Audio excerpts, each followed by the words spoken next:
Hello, my name is Marcus.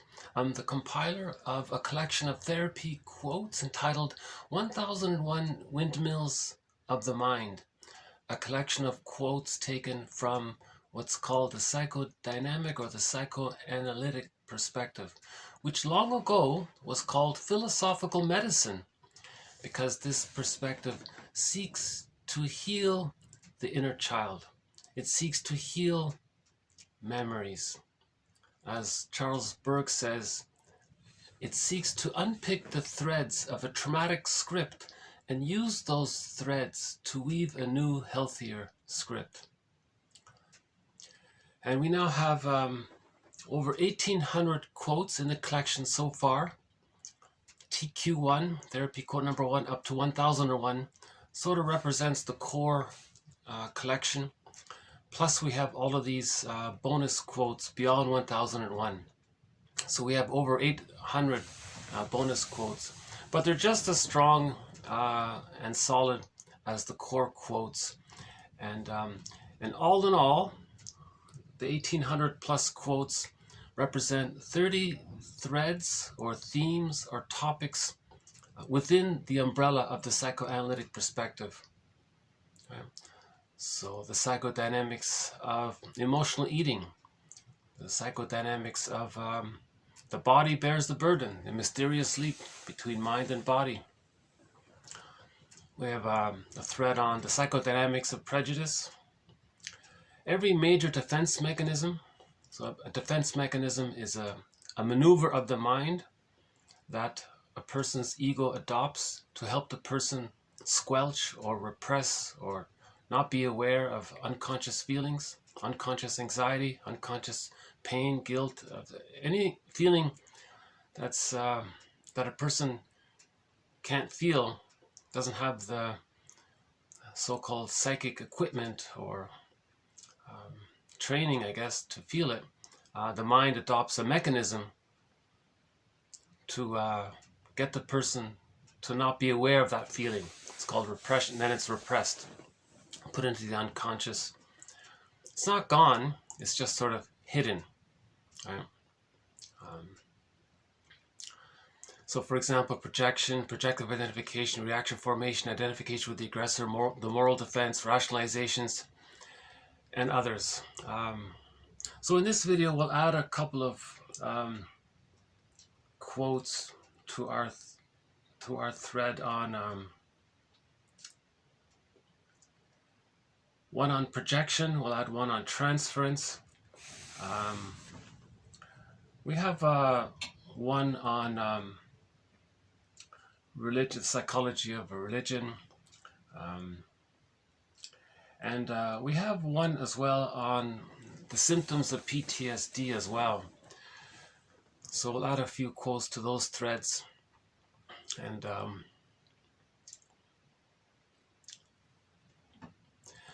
the overall idea is to be conscious, because when we're not conscious of something, then it influences us in a way where we repeat childhood scenes in the present to see if we can get a better outcome. But if we're aware of what's in the unconscious, then that dissipates. We don't act like Sisyphus anymore. So this collection of quotes is to heal Sisyphus. So who's Sisyphus? If you look into Sisyphus's face, it's your face, right? So I'm borrowing that example from the story of the Odyssey.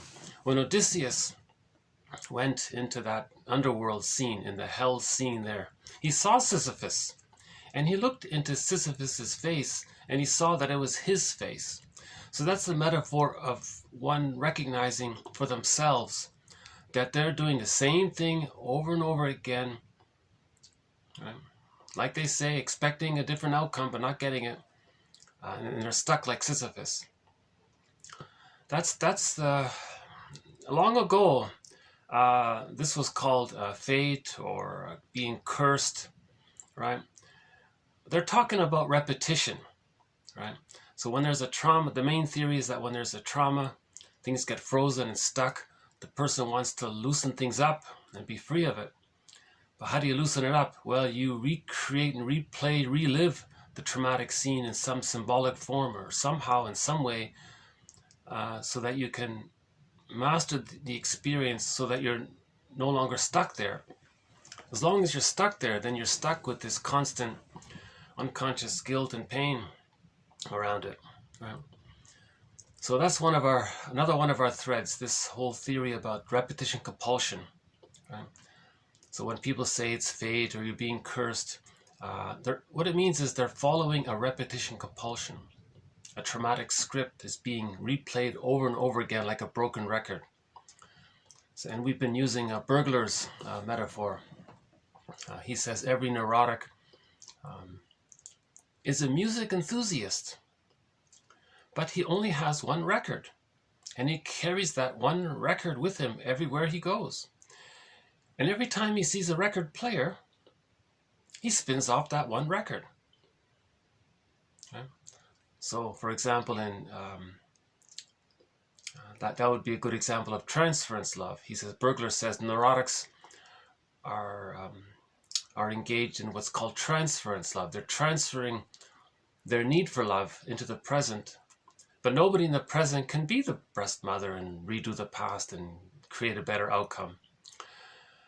But the idea of repetition compulsion, these quotes and these concepts and these theories and these speculations and these questions, they're kind of like a mirror for the person to see what's repressed. And that's how the psyche is bringing unconscious material to consciousness, by these mirrors. One of our main quotes on projection is the means of bringing repressed material to consciousness. Something that's repressed, you don't know about, but it belongs to you. You find yourself having these strong ideas and opinions or accusations, or you're blaming others of things. That's like a mirror for the person to see what's within the projector. Yeah. So one example is, it's as if the unconscious ego is holding a little film projector or a slide projector, right? And then the other person, the chance figure, or the other person, usually it's a non-threatening substitute person, a safe person, you project, you see what's within on that person. It's like the unconscious ego is holding a film projector, projecting what's on the film, your painful memories, onto the other person, or your beliefs, or your wishes, your needs, your fears, and you're saying that they belong to someone else. That other person is functioning like the screen, like a mirror for you to see what's within. So projection is the means of bringing repressed material to consciousness. It's the same thing with negative magic gesture, another thread. If a person is doing to others what was done to them, they're trying to communicate what was done to them. That's like creating this mirror. Okay? So we have a thread on one of our defense mechanisms is called identification with the aggressor. If the child is overwhelmed and over-engulfed and impinged upon, the mother's too demanding and forceful, the child loses his true self. His ego becomes submerged. There's a vacuum there. The metaphor is that the baby adopts his mother's ego as his ego. And then he does to others what his mother did to him to show that that's what his mother did to him. He's not being himself. He's just doing to others what his mother did to him. That's a major threat, identification with the aggressor. Quotes on this topic have been presented all throughout the series.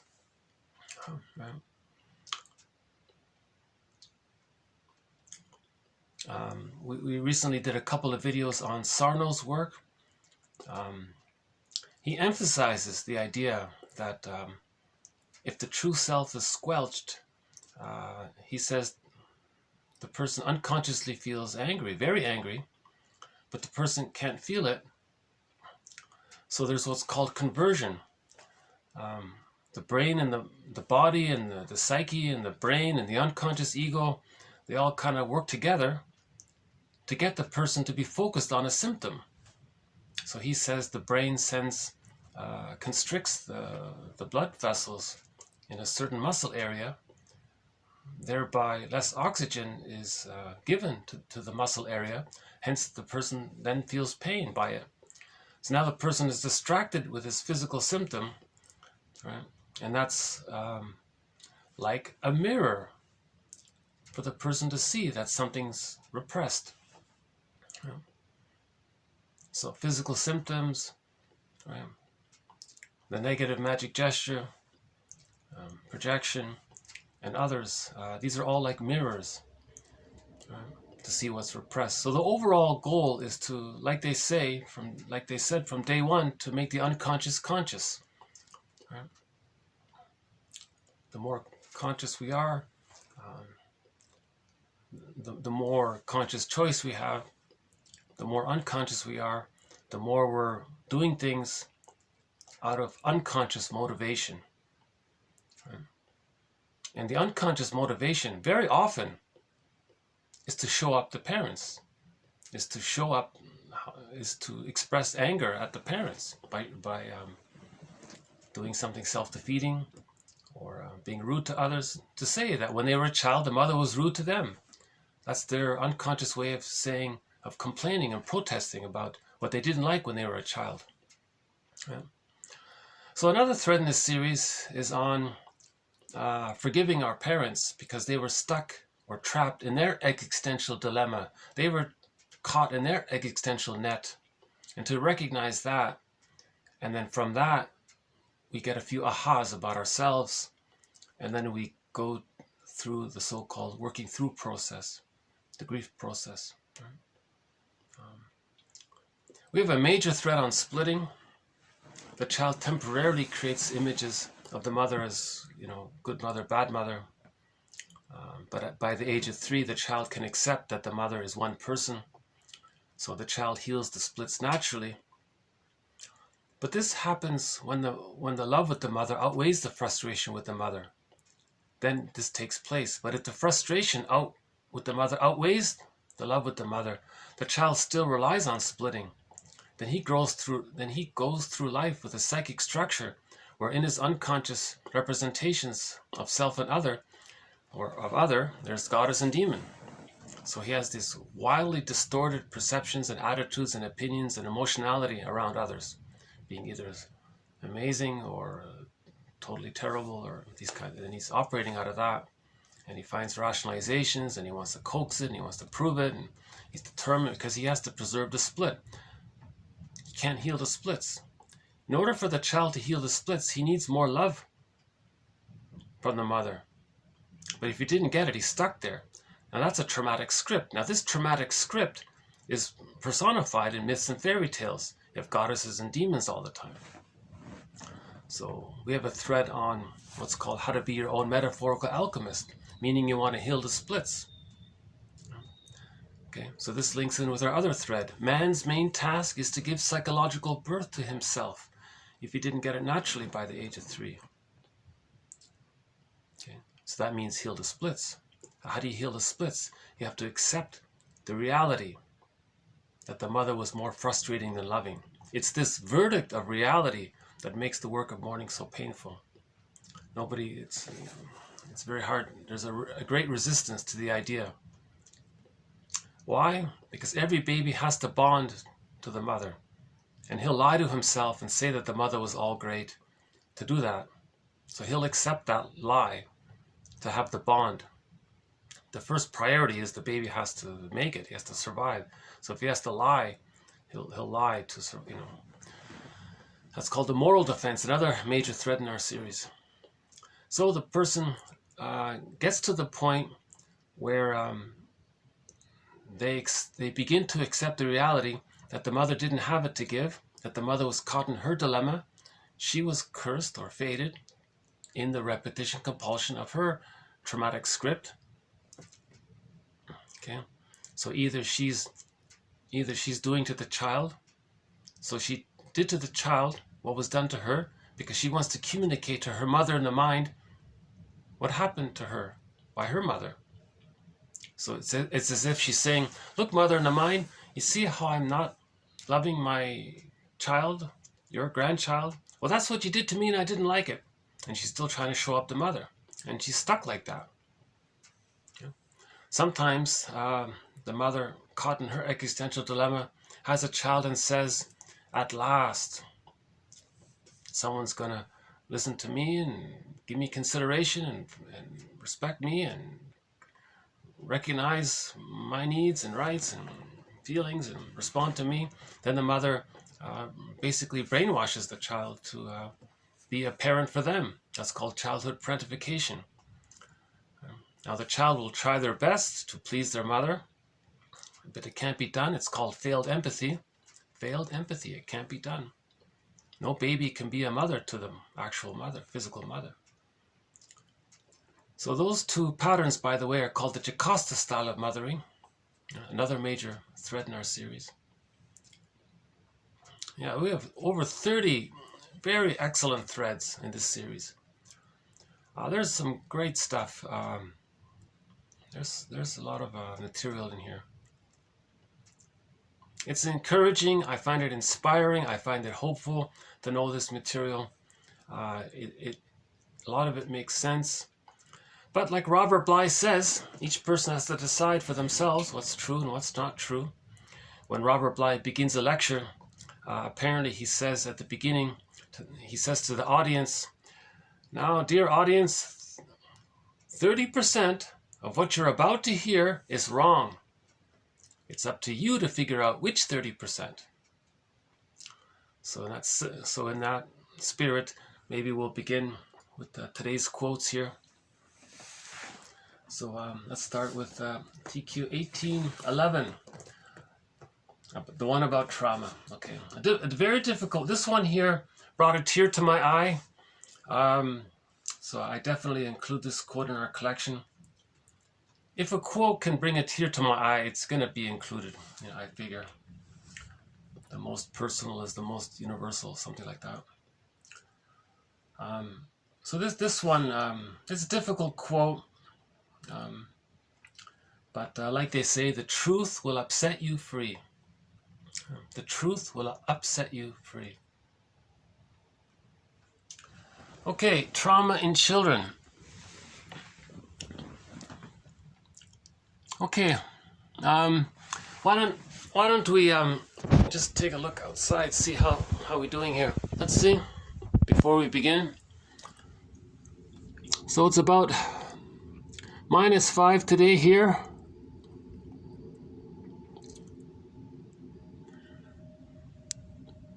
I don't know if you can see the waves there, a little windy, yeah.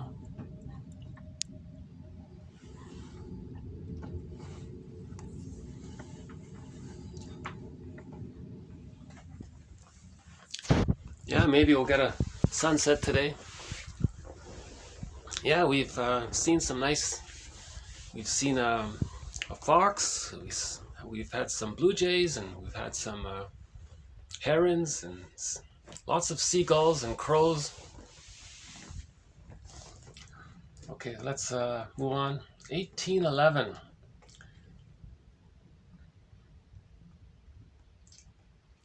So this is a sensitive topic.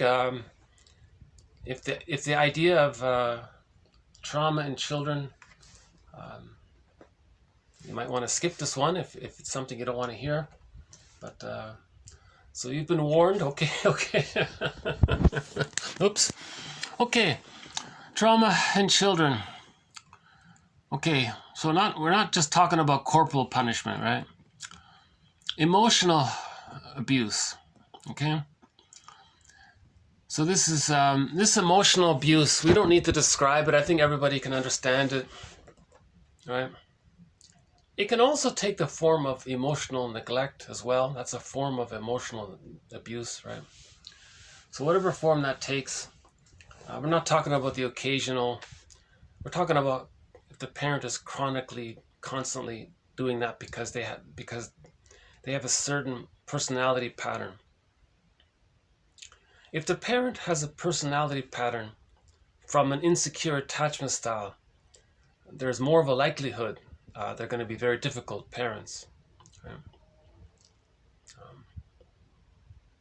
So that's another one of our threads. We have a thread on this in this series about the types of personalities that spring forth according to where the arrest in development took place along the separation individuation process. If the fixation takes place during a symbiotic phase from birth to 4 to 5 months, that can lead to a certain personality pattern, a very difficult one. If the fixation takes place between 5 months and 18 months, that's another pattern. Between 18 months and 36 months, that's another pattern. And those three groups there have variations. Right? So, but all of them, all in all, represent an insecure attachment style. Right? Now, one estimate is that 70% of the children in North America have an insecure attachment style. So they're going to have a hard time providing what's called good enough love for their children. And that perpetuates the intergenerational trauma, another one of our threads. Right? So the passing down of an insecure attachment style, I've been using that as the main idea around intergenerational trauma. So now it's recognized that PTSD can come from emotion. Okay, so emotional abuse, including neglect, has been recognized as equally traumatic. Okay, as corporal punishment, right? Physical traumas, right? So the physical traumas, we've got prenatal distress syndrome, the child's kicking in the womb. That may set them up to be easily traumatized if there are complications at birth. So there can be birth trauma, perinatal trauma,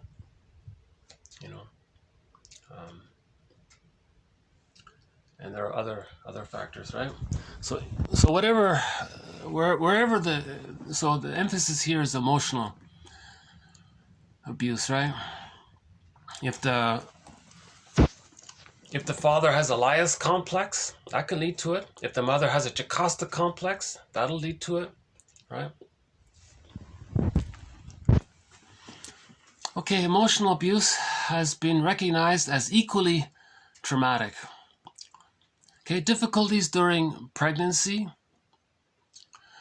premature and complicated births, and acute or chronic illness in infancy are now understood to have post-traumatic consequences. Neural synapses, had become, quote, superhighways rather than tiny tracks in the brain, leading to symptoms of hypervigilance and states of dissociation as traumatized children sought to protect themselves from further trauma. Dissociation is the only defense available to them. They may develop emotionally determined learning difficulties because they cannot concentrate, may appear hyperactive or have specific difficulties with symbol formation. Learning to read or grasp basic mathematical concepts may be particularly problematic, and some children cannot play imaginatively or create stories. Hypervigilance may be such that what appears to be a lack of concentration may, in fact, be a far-flung use of vision and hearing, on watch for danger. Physical coordination may also be affected.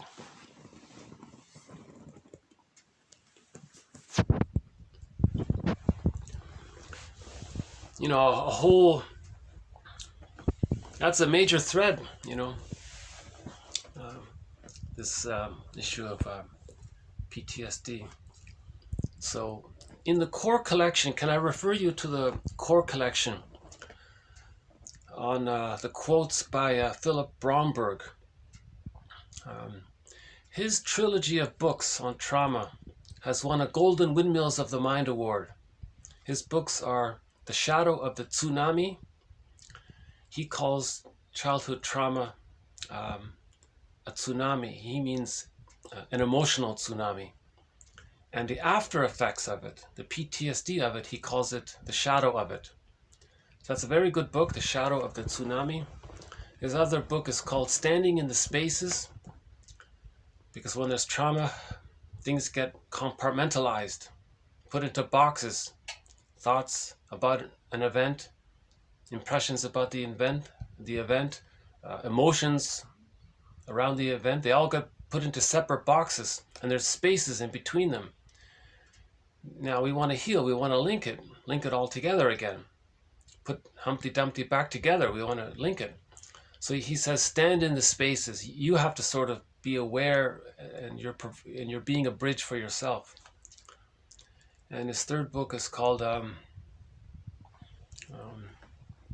Awakening the Dreamer, because in childhood trauma, there's the main defense mechanism is dissociation, flight in the mind.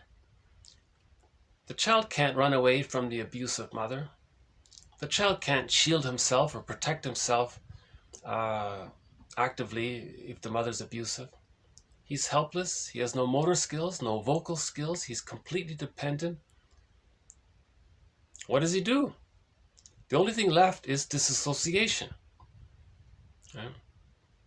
So he feels unreal.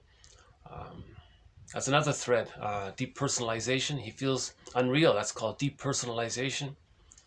That can lead to derealization. He feels that the environment is not real.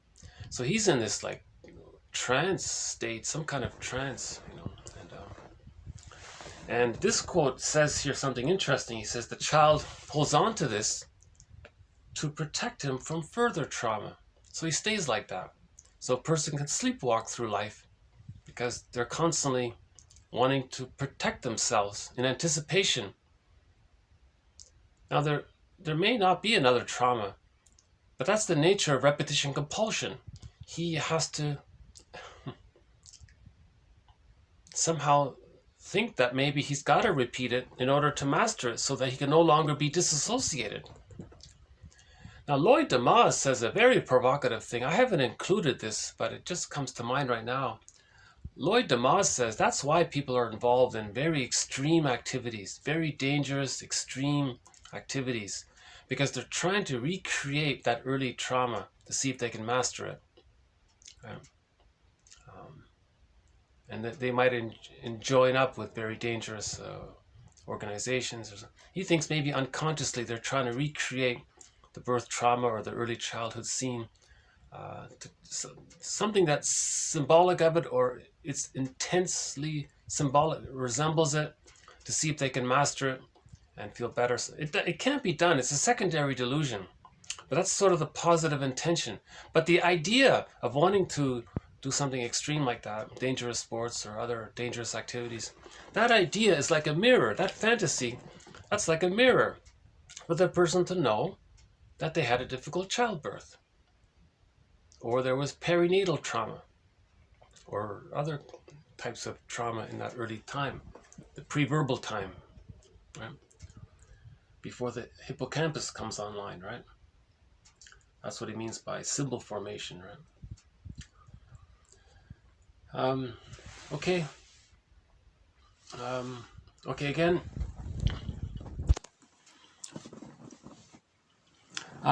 Okay, so emotional abuse can create PTSD, right? Now this can be delayed onset. Sometimes the child has a very difficult, unhappy childhood, and the symptoms of PTSD may not kick in right away. Often at midlife they kick in. A person at midlife thinks, something's wrong, something's missing in my life. Oh, what is this? Well, his childhood developmental trauma became onset. It's called delayed onset of trauma. Now he's hypervigilant. Now he's feeling the symptoms of PTSD. It's just delayed onset. Right? Somehow he managed to hold it off, I guess. There's like a lag there sometimes. That's called delayed onset. Okay. Okay, so we talked about perinatal trauma. This creates superhighways in the brain. right? So hypervigilance, impulsive, can't concentrate. Okay, because the person who wants to protect themselves, they want to be, they're ever alert. They're always on hyper alert, right? Okay, this can lead to learning difficulties. So this relates to school shock, right? If they're in this condition and then they go to school and they're on hyper alert, constantly scanning their environment for unconsciously they're scanning, their vision is elsewhere, their thoughts and listening is elsewhere unconsciously.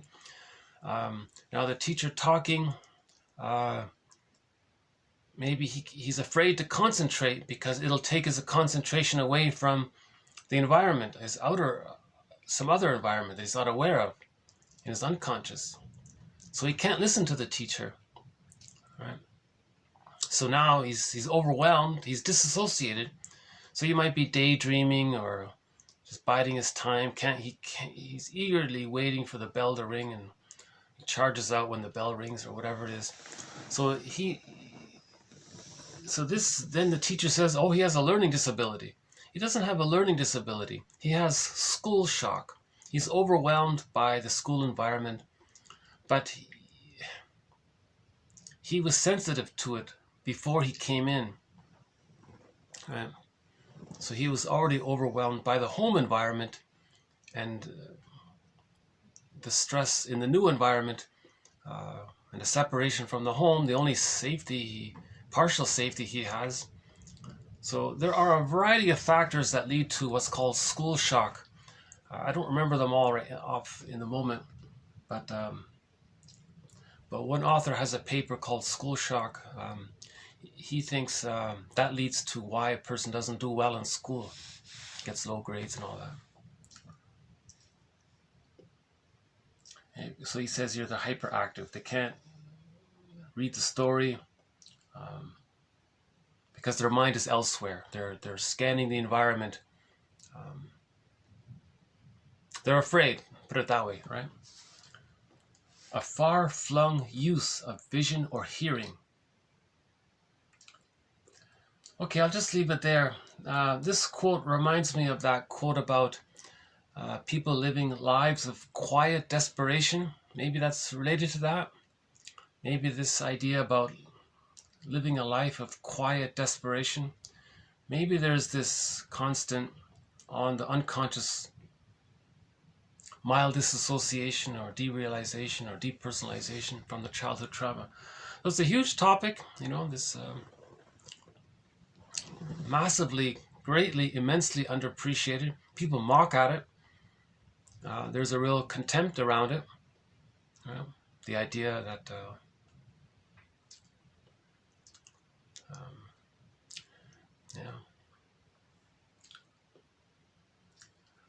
but it's real.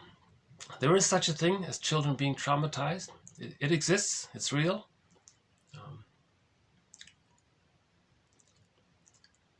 There's thousands of books that talk about it, so it's definitely there. One symptom of this, or one aspect of childhood trauma, is what somebody calls unformulated experience. The next one here, TQ 1812. Yeah, see, I find, just thinking about this topic, I feel slightly some unconscious memories are coming up for me, even talking about this trauma. So it's a very difficult topic, this one here, 1811. Yeah, so I have to do this in small doses, right? Okay, 1812. Unformulated experience. Okay, unformulated experience. And a very interesting phrase there. Right? So you had an experience, but you don't know what it is, so it's unformulated. Right? It's sort of what do they call it? The unknown known or something. Okay, using this phrase or frame of reference, unconscious contents are potential experience that must still be given form. Okay? So if there's a trauma, maybe we can say that the experience we don't really call it an experience if it hasn't been formulated. So it's unformulated experience. So using this theoretical construct of the unformulated experience, okay, then following that we say unconscious contents are potential experience that must still be given form. So if we think in this way, okay, this is a new notion of defenses. Okay, one different from repression. Okay, it wasn't repressed because it wasn't formulated.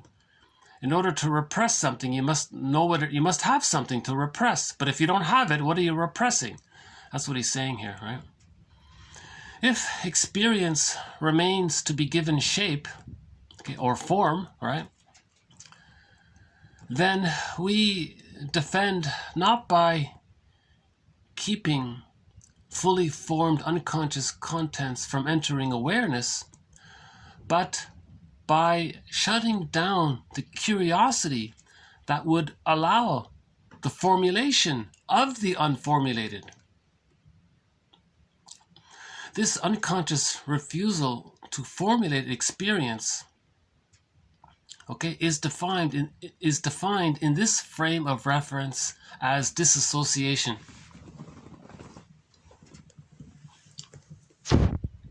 So one way of looking at it is, if a person free associates and starts making links and gets memories and puts ideas together, then they're formulating it.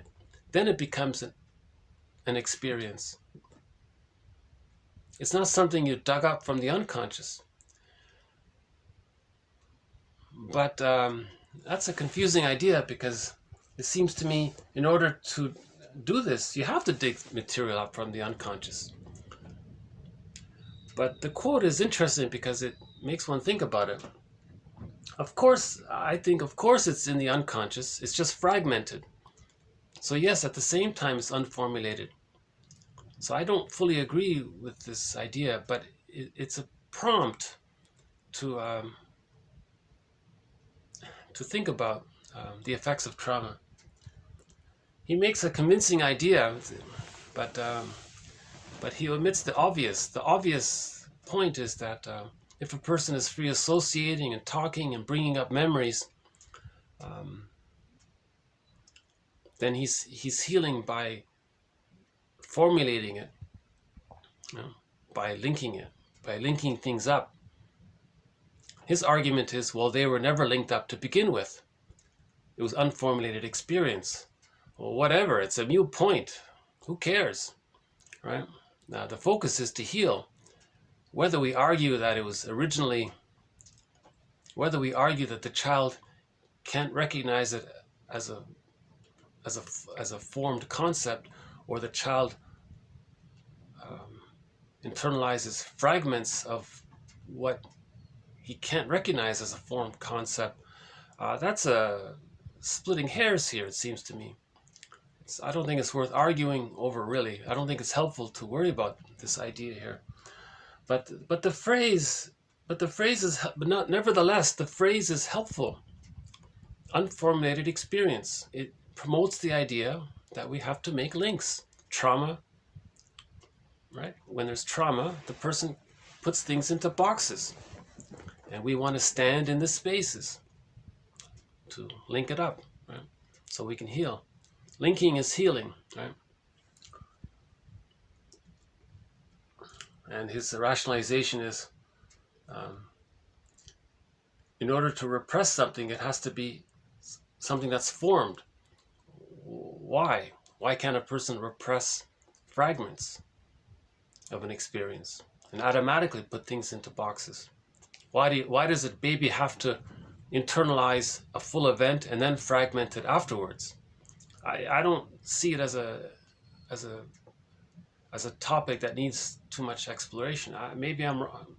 At least in this moment in time, I don't see the idea of worrying about it too much. But it's a good. I like the phrase though. Unformulated experience. So a new notion of defenses. So we don't have to think about, while you're digging. So we have one metaphor of psychoanalysis is that you're a fisherman. You want to dig things up from the unconscious. So the unconscious, in mythology, sometimes it's shown as an ocean. That's the unconscious. And there's fish in it. And you're a fisherman. You bring up a fish, that means you brought up some contents from the unconscious. Right? So he's saying here, well, we don't have to think of it that way. We can think of it of just try to give shape to something. Create the fish out of the air rather than bringing the fish up from the ocean. I don't see the big debate about, I don't see how useful it is to debate this topic. But anyways, okay, it sort of relates to this next one here, 1813. Okay, thoughts without a thinker. That's sort of related to unformulated experience. Thoughts without a thinker. Okay, so that's a symptom of trauma. We have these thoughts, but where's the thinker? We can't think about these thoughts. Okay, so related to this idea is an apparatus for thinking. So that's the ego, right? We're going to build the ego, repair the ego, strengthen the ego, build consciousness, right? An apparatus for thinking has to be developed in order to deal with thoughts. Okay, so you want to build a psychoanalytic mind, right? You want to build your curiosity. You want to feel safe so that you can be curious. Okay, so a way for thinking, a means for thinking has to be developed in order to deal with thoughts. Right? So if we're too stressed out, we don't want to think, right? If the capacity to tolerate frustration is inadequate, okay, if we're too stressed out, then you will see what's called projective identification being used extensively or excessively. And the thoughts themselves will be experienced as something you want to expel. They're bad objects. So you don't want to even have certain thoughts. So the person can't even accept a certain thought. It's like it's something that they want to expel. So how do they expel something they can't accept? It's called projection and projective identification. They just say that someone else has that thought, and they interact with that person by, in their fantasy, assigning a manufactured identity for that person as a person who has the thought, that you just gave them. They're a person with that thought, but that thought is your thought. Okay, so that they can't, thoughts without a thinker, they can't accept their own thought. So they have thoughts without a think, and they're right. So thoughts without a thinker, those thoughts are too painful. So you say someone else has those thoughts. Then you're distracted. Your attention is outward. That distracts you from you being aware that you have those thoughts. Okay, that's a maneuver of the mind to deal with the anxiety of having that thought. Being unloved and feeling guilty and thinking that when you were a baby you had to believe you were bad. You're not bad, but the child thinks he's bad because the mother was misattuned and she was on the phone too long and the child was scared. He concluded that he was bad. He's not bad, but he has that thought that he's bad. He has to say others are bad. But that's not enough. He wants to coax others to do something wrong. Then he can convince themselves, see how bad they are? I got evidence.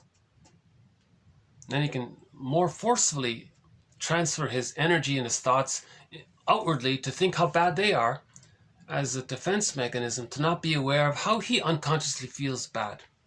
Okay, so projective identification is an extension of projection. Projection is first, you just say the other person's bad. Identification is you want to coax them to demonstrate something bad, let's say.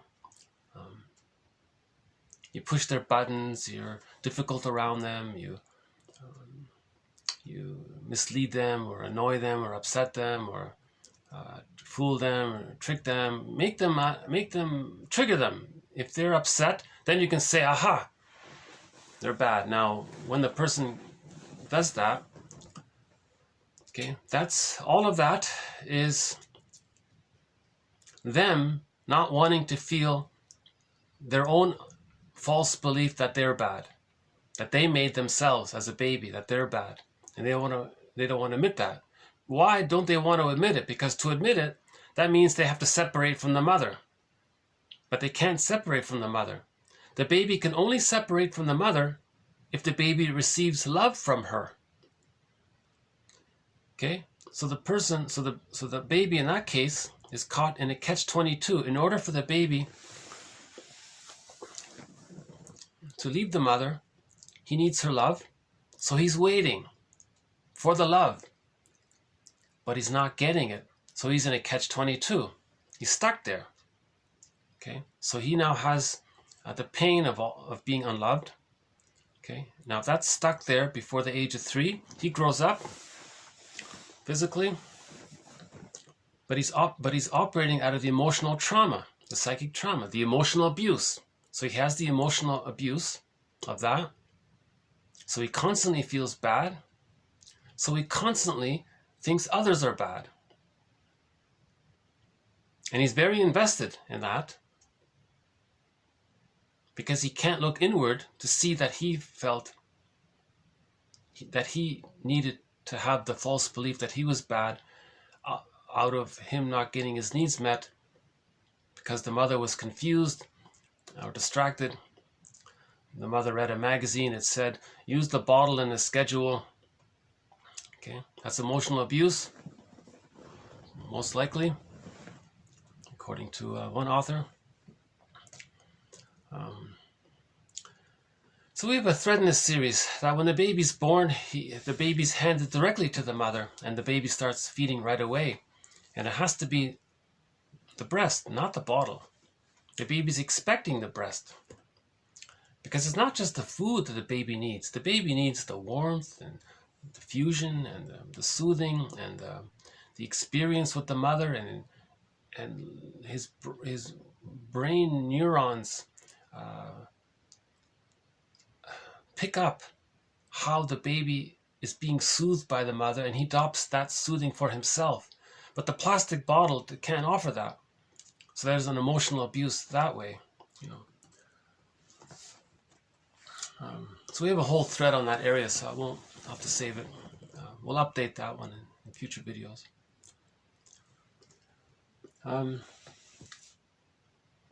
Okay, again. Okay, thoughts without a thinker. Oh, projective identification. Yeah, so we were talking about projective identification. So that links in with prejudice. If a person unconsciously feels that he's, if he has the false belief that he's bad, that's psychic pain, he can't accept it. First, there's projection. He thinks others are bad, but that might not be enough. Just in fantasy to think others are bad. He wants more. He wants to see others doing something wrong or bad. Then then what he can do is identify with the aggressor. You see, then he can do things that are rude to the other person to preserve the loyalty to the mother. It's as if the person's saying to the mother in the mind, look, mother in the mind, I'm just like you. I'm you. Aren't you happy with me now? Will you love me finally? I'm doing exactly what you do. It's called failed empathy. Because the mother originally wanted to be seen and accepted. So the baby's mirroring the mother. It's failed empathy. It doesn't work. But that's the positive intention of why the person is imitating the mother. Right? To please her, to make her happy so that she will return the love. But it doesn't work, so he's not getting love. But he's stuck there and he's trying harder and harder. So the more rude he is, the harder he's trying to please his mother in the mind, but it doesn't work. So he's trying again and he's stuck like Sisyphus. Right? So Berkler calls this a negative magic gesture. the person is going to devalue others because he wants to communicate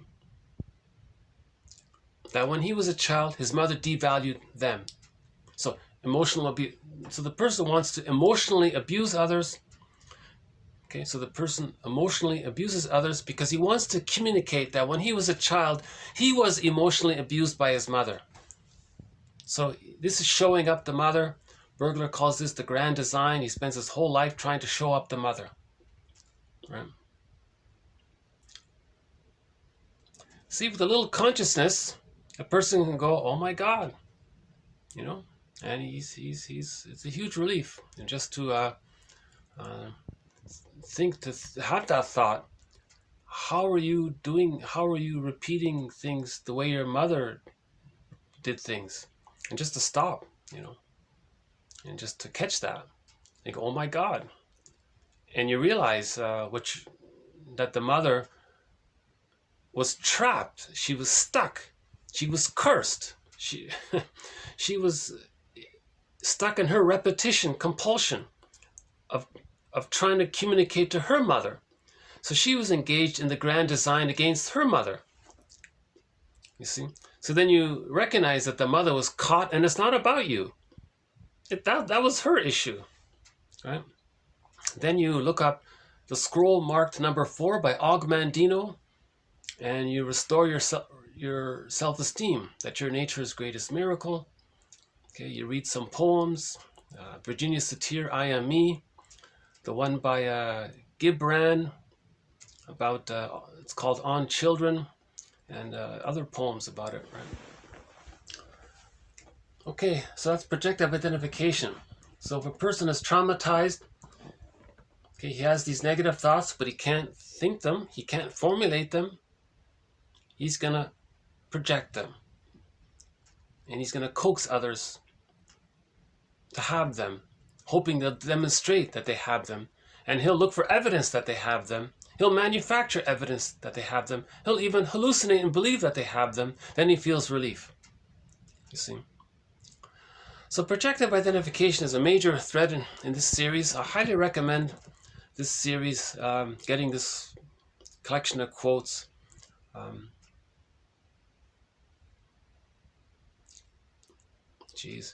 You know, I think that might be a good place to start. If you get this collection, read all of the quotes on projective identification. That's a crash course in self-awareness, I think.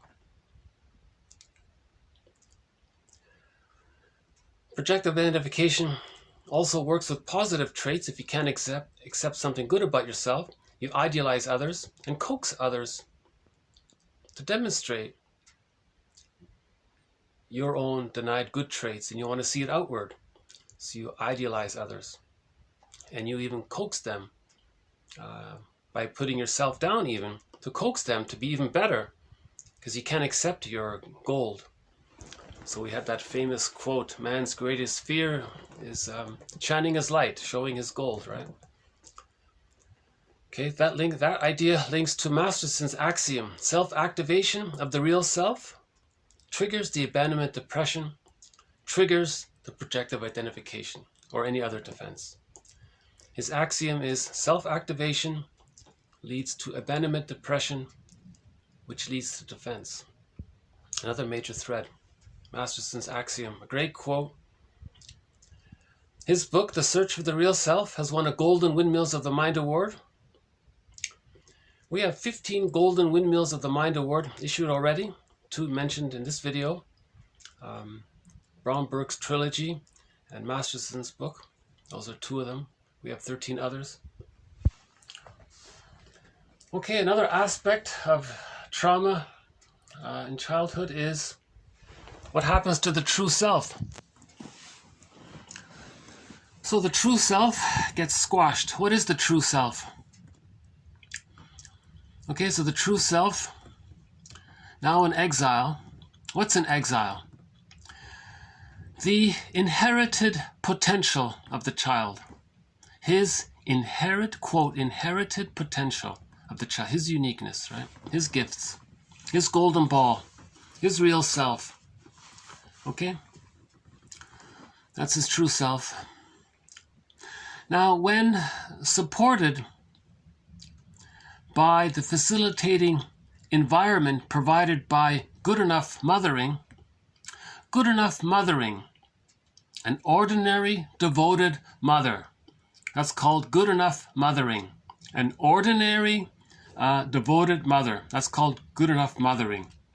A facilitating environment, okay, provided by an ordinary devoted mother.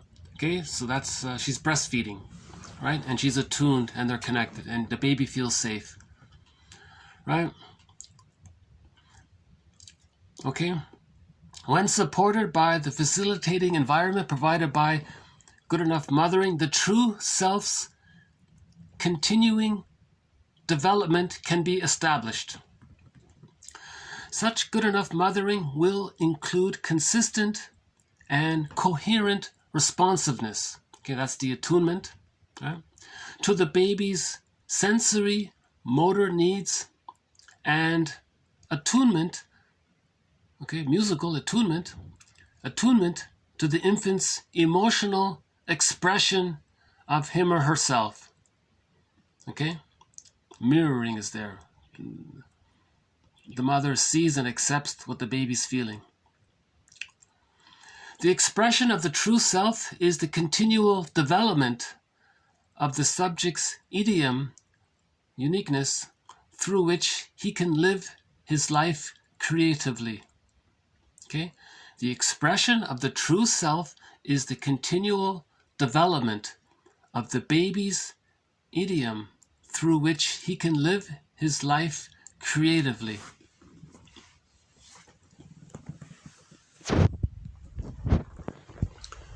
What does the baby have left if his true self is squashed? If he loses his true self, if he sacrifices his true self and develops a false self and operates out of the false self to try to be perfect and good enough for the mother, to please the mother through the false self, and his true self is gone and all he has is this false self, what does he have left? He has what's called the grandiose part self.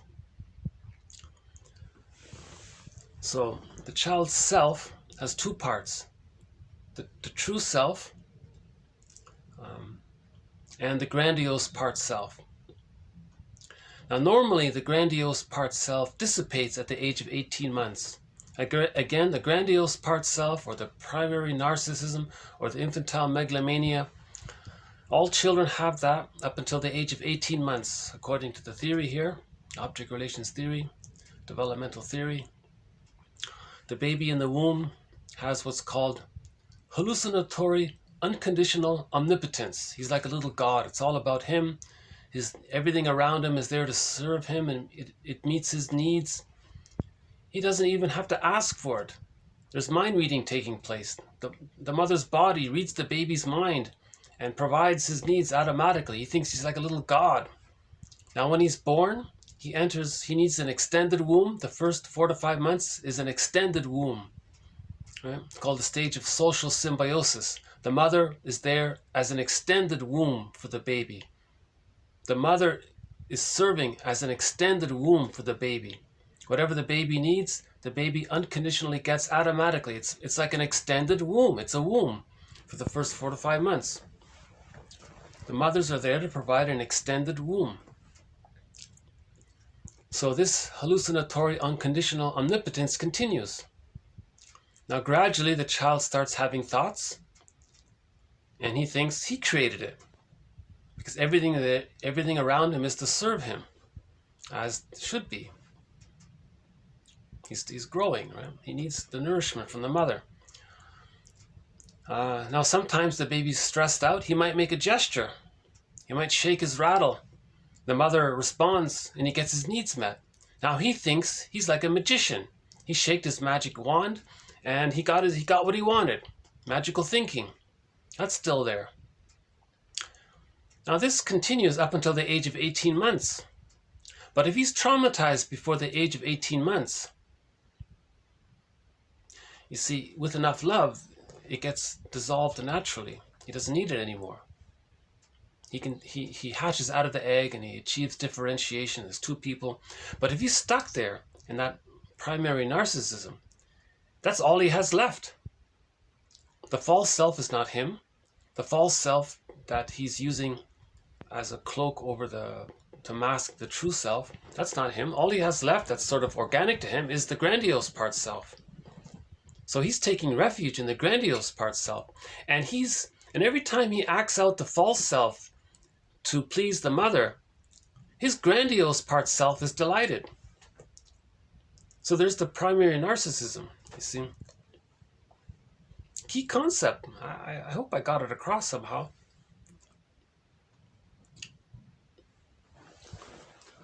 So, okay, again.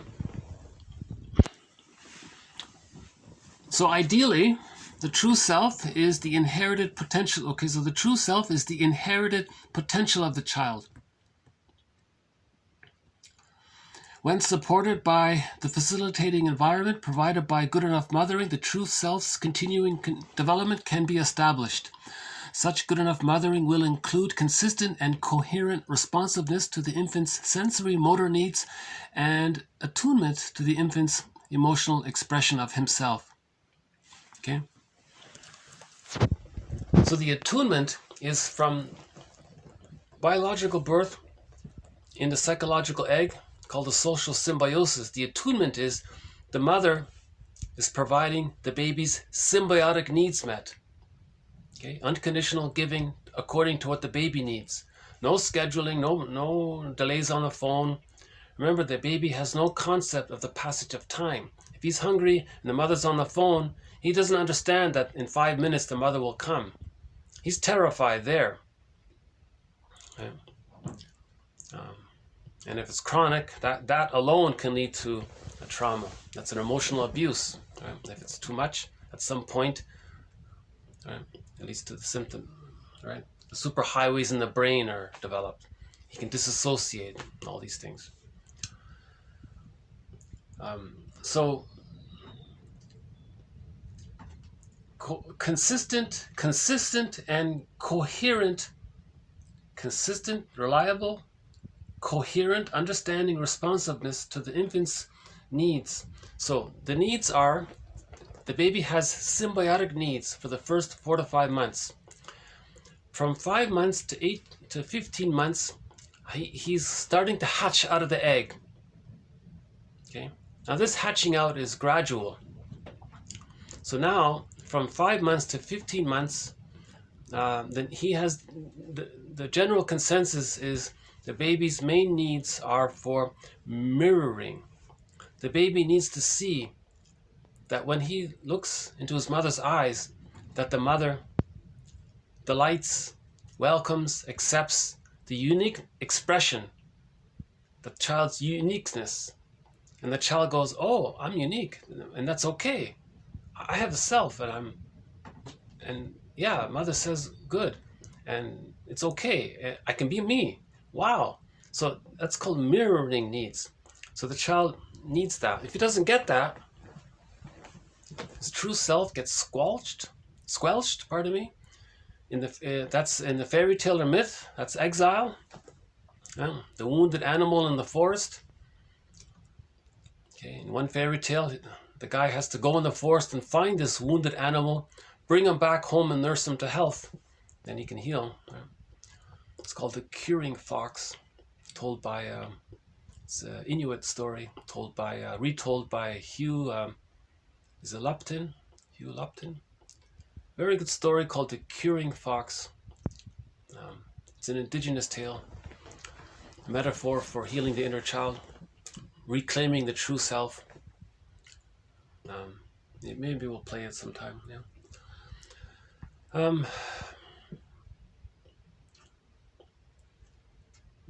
So again, if he loses his true self, he creates this false self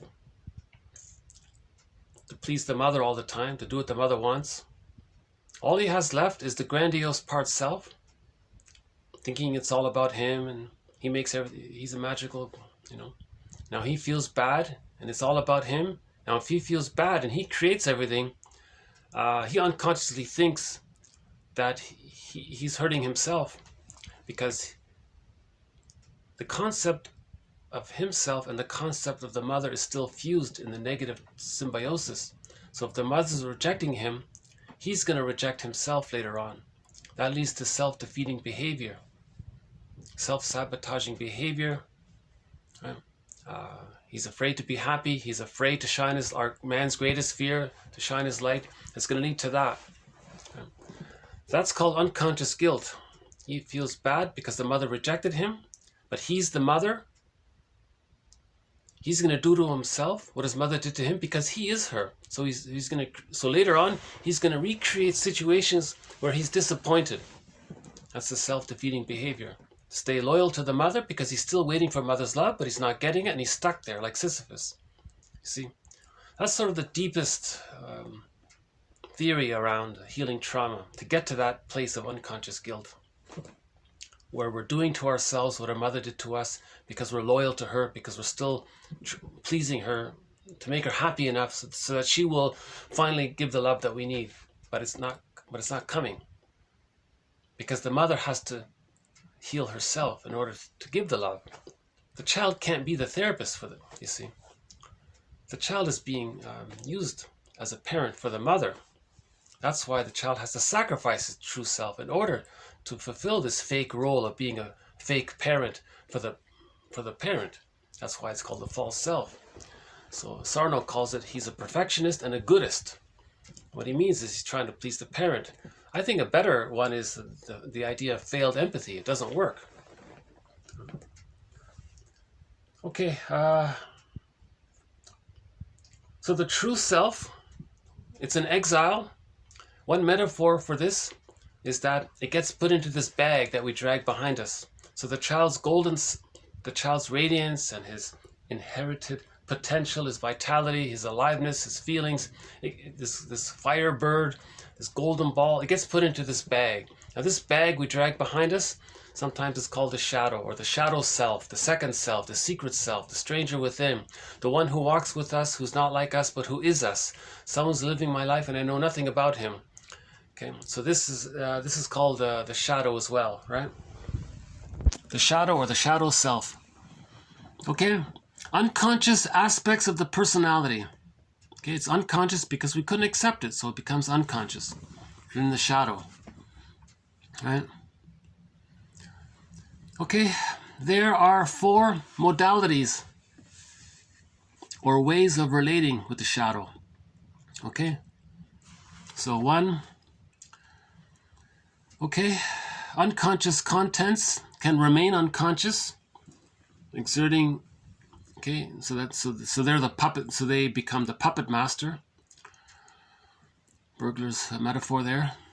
Or number 2, we can project them onto others to keep the repression. Okay, that's common. Sometimes we identify with it. Okay. Or we can own it. One assimilates them into a richer sense of personality. So that's the healing journey, right? To number 4 there. One assimilates them into a richer sense of personality.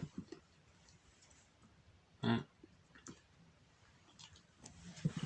So I've been showing, maybe I'll just show it briefly again here. So in previous videos, I've showed that, this one here. This one by Lich, is it Lich? What's his name again? Hold on a sec. What's his name again? 132. Roy Lichtenstein. Okay, it's called Stepping Out, 1932, Oil and Magna on Canvas. So on the left there, that's his shadow, right? That's what's in his unconscious. His vitality is there, his radiance is there. Everything that he doesn't know about himself is in the left side there, and it's split off. He's not aware of it. Now, to one degree or another, the shadow is the puppet master, and that poor guy there, he's the puppet. That's Burglar's metaphor, right?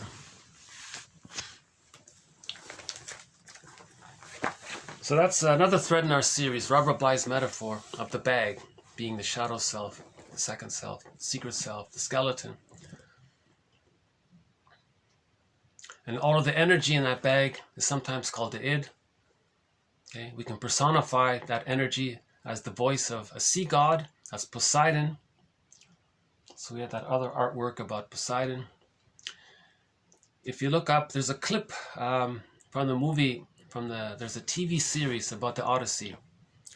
Okay, a Golden Windmills of the Mind Award was issued to Armand Assante. He's the main actor, Armand Assante. If you look up the Odyssey, the TV series starring Armand Assante, that has won a Golden Windmills of the Mind Award. Okay, in that metaphor, the ocean was personified. It had a voice. You could see the ocean speaking. His name was Poseidon, and it was talking to Odysseus. And Poseidon was saying that he's angry. Poseidon was saying that he was angry for being ignored for so long and being disrespected for so long. And it's going to come up into his consciousness. And Poseidon said, man is nothing without the unconscious. Right? It'd be like this. So Poseidon, okay, so that on the left side, it would be like the voice on the left side saying to the man, you are nothing without me, basically. Right? You're just going through the motions like a puppet, you're saying. So man is nothing without his golden ball. So the hero's journey is to get the golden ball. How do we get the golden ball? We got, okay, gold. How do we get the gold? Lead to gold. The painful feelings, the traumatic script is like lead. How do we go from the lead to the gold? Okay, we have to heal the splits. How do you heal the splits? You have to accept the reality that the mother couldn't offer it. Then things make sense. Then you look at the two sides of the mother, honestly.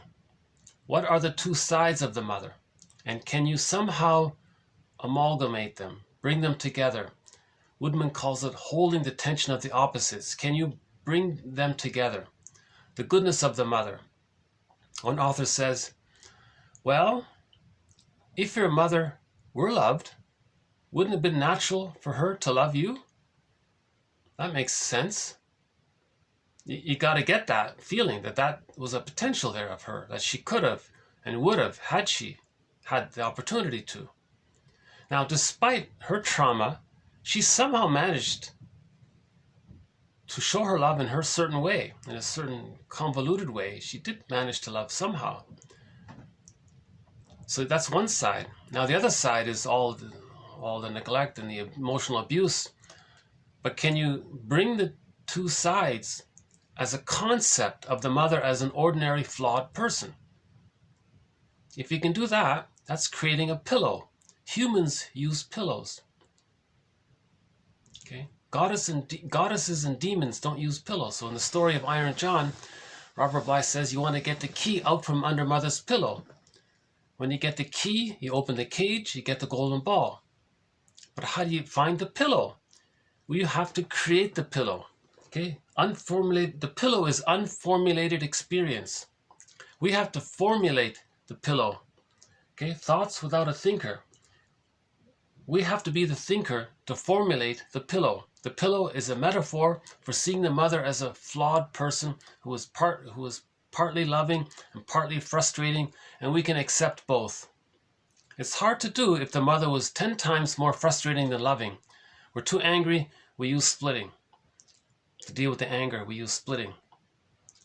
You got to get to a point where you can forgive the mother. That's the ultimate bottom line. You got to forgive the mother. Somehow, you got to do the research and get to that place where you can understand. These quotes are giving us the understanding needed to forgive the mother. Okay? So these quotes are helping us to be our own existential detective, to help us get the knowledge so that we can forgive the mother. We need the knowledge. To get the knowledge, we have to be a detective and a fisherman, a fisher person. Right? So, okay, so we want to get the golden ball, right? Okay, we talked about projection a few minutes ago, so we'll add one more quote to our thread on the defense mechanism of projection. Okay, this comes from a self-help book. he says here, or they say here, projection. An individual who is so afraid of his own feeling projects like a slide projector on a screen, okay, or like one of those old reel-to-reel film movie projectors, his feelings onto other persons in the environment, thus convincing himself that others are the possessors of those feelings. Okay, that's as good a definition as any on projection. Now, believe it or not, we have almost 100 quotes that basically say something to this effect. That's how potent, how common this is. Almost every book, almost every author talks about projection. Right. That's another good way to start the hero's journey. If you have this, there are many ways to start. That's called picking up the golden feather. One way might be with this collection to pluck out all of the quotes on projection. That might be the easiest theoretical concept to begin with. What is this projection? Instead of saying he is, you say I am. You know.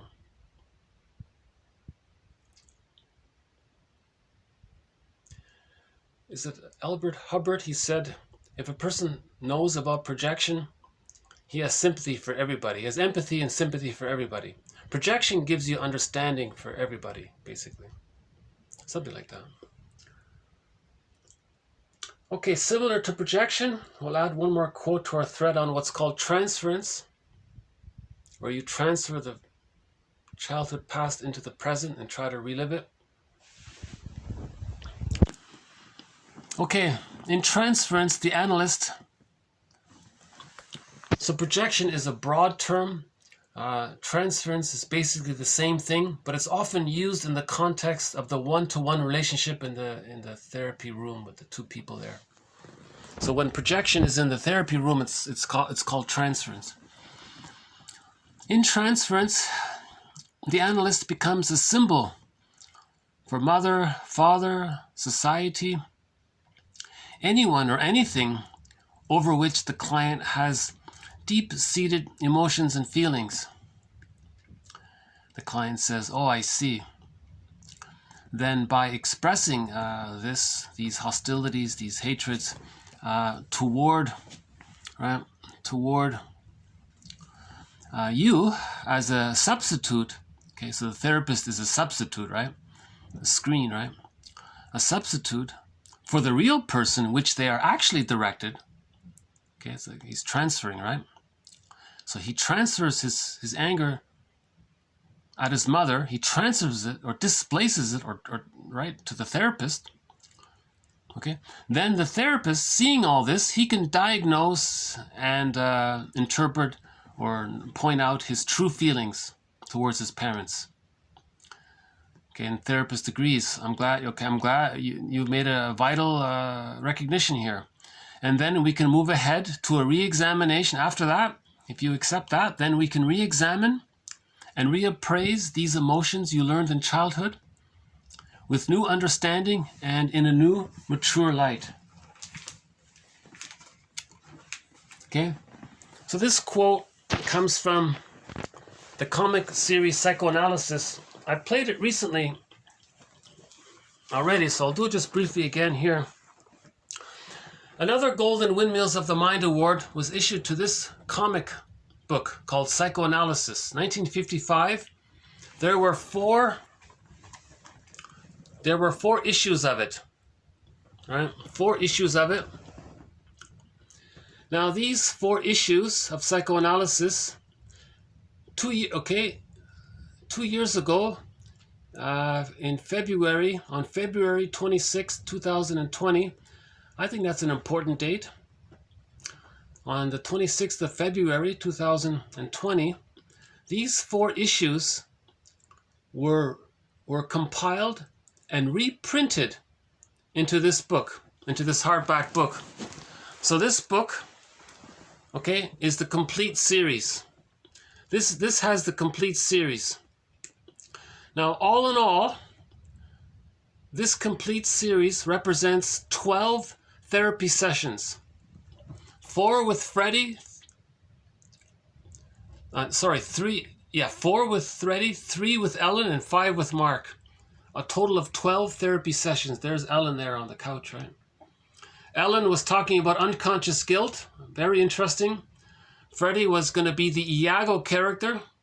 And there's a thing about family systems therapy in there. And the one about Mark, yeah, he was a womanizer. And he was negative towards women because he wanted to say how bad his mother was. Right? So I'll just briefly play that one here. Let's see if it shows up right here. Okay, let's see. How's it showing up here? So this is the one with Mark here. He was a very difficult client, very belligerent, aggressive, rude. He's sort of the poster boy of toxic masculinity, right? So here's sort of a turning point here. The therapist says, at some stage in almost every analysis, the analyst begins to inherit all of the hates and fears the client feels and has felt towards others. This is called transference. In transference, the analyst becomes a symbol for mother, father, society, anyone or anything over which the client has deep-seated emotions. Take your reaction to my vacation trip. You felt lost, suddenly neglected, and you resented this dependency upon me. You likened me to your mother, resenting the dependency you felt toward her as a child. You took my professional objectivity as uninterestedness. You rationalized that my only interest in you was monetary. You resented my hold on you. You supposed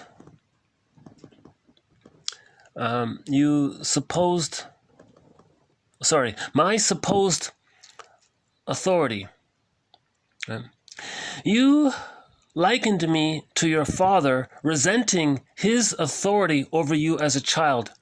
You transformed all of your emotions, your hates, your fears, all of your hostilities you bore toward your parents, toward society, to me. It's called a transference neurosis, right? Then so now he's making a change here. I see. Okay, I get it now. Then by expressing or showing these hatreds toward you as a substitute, okay, as a stand-in, or as a movie screen, or as a chance person there, or a safe substitute other, right? Okay, for the real person, okay, toward which they're directed, then you can see my true feelings about my parents. Exactly. We call it rapport, or therapeutic working relationship between client and analyst. And on such an understanding, your emotions are freely revealed. And we can move ahead to a re-examination and reappraisal of these emotions you learned as a child with new understanding and in a new and mature light. Okay, now he's a little excited here, right? Oh, that's great. I won't be late next time, so he's very happy about it. Thanks. So that was sort of a turning point here. He was very belligerent and aggressive and rude beforehand. But so we have one quote in this collection called Transference Neurosis. If he projects every feeling towards everything onto the one person in the present, that's like a transference neurosis. Right?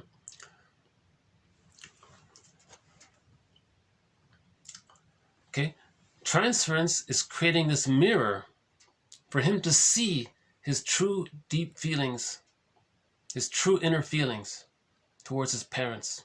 Once he sees his true inner feelings towards his parents, then he can re-examine them in a new light. Then it begins. Now he picks up the golden feather. When he begins to re-examine them in a new light, he picks up new light, golden feather. The golden feather, that feather is from the firebird. It's radiant, it's light, it's bright. See, so he picked up the golden feather, the radiant. It's from the fire. Actually, it's from the firebird. He picked up the fire feather, like it's a burning fire, bright. It's a metaphor. So he picked up that bright new hope. Now he's moving towards the firebird. It comes from the firebird. Okay. So that's called picking up the golden feather in the fairy tale. So he's beginning. Right.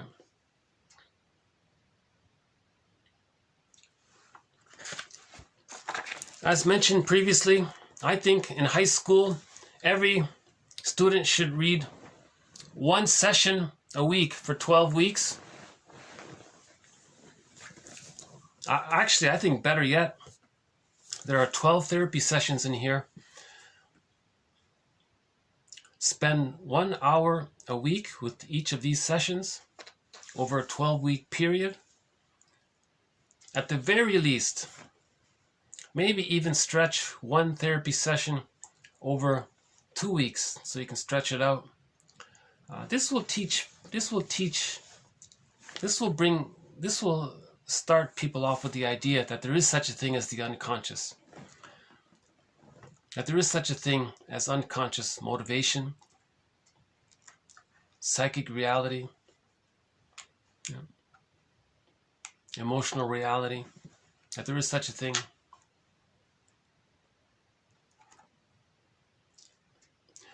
See, the reason I say February 26, 2020, I think the reprinting of this, my personal opinion, the reprinting of this, I think is part of the moral revolution, or the healing, whatever we want to call it, the healing revolution. Wilson says the moral revolution is to heal ourselves. So, we'll do a couple of more quotes. We've got 2 more quotes here. But maybe I'll just do a little stretch here first. Hold on a sec. Let's see. How's the light here? Yeah, okay. So it calmed down. That's nice. Okay.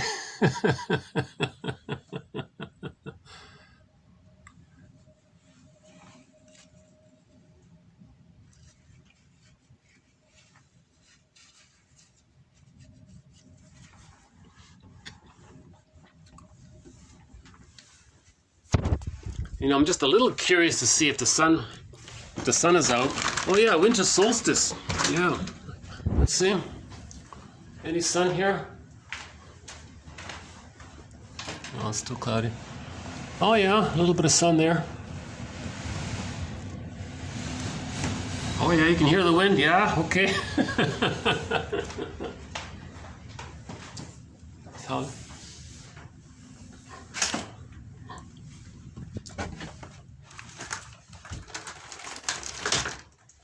yeah, winter solstice. Yeah, let's acknowledge winter solstice.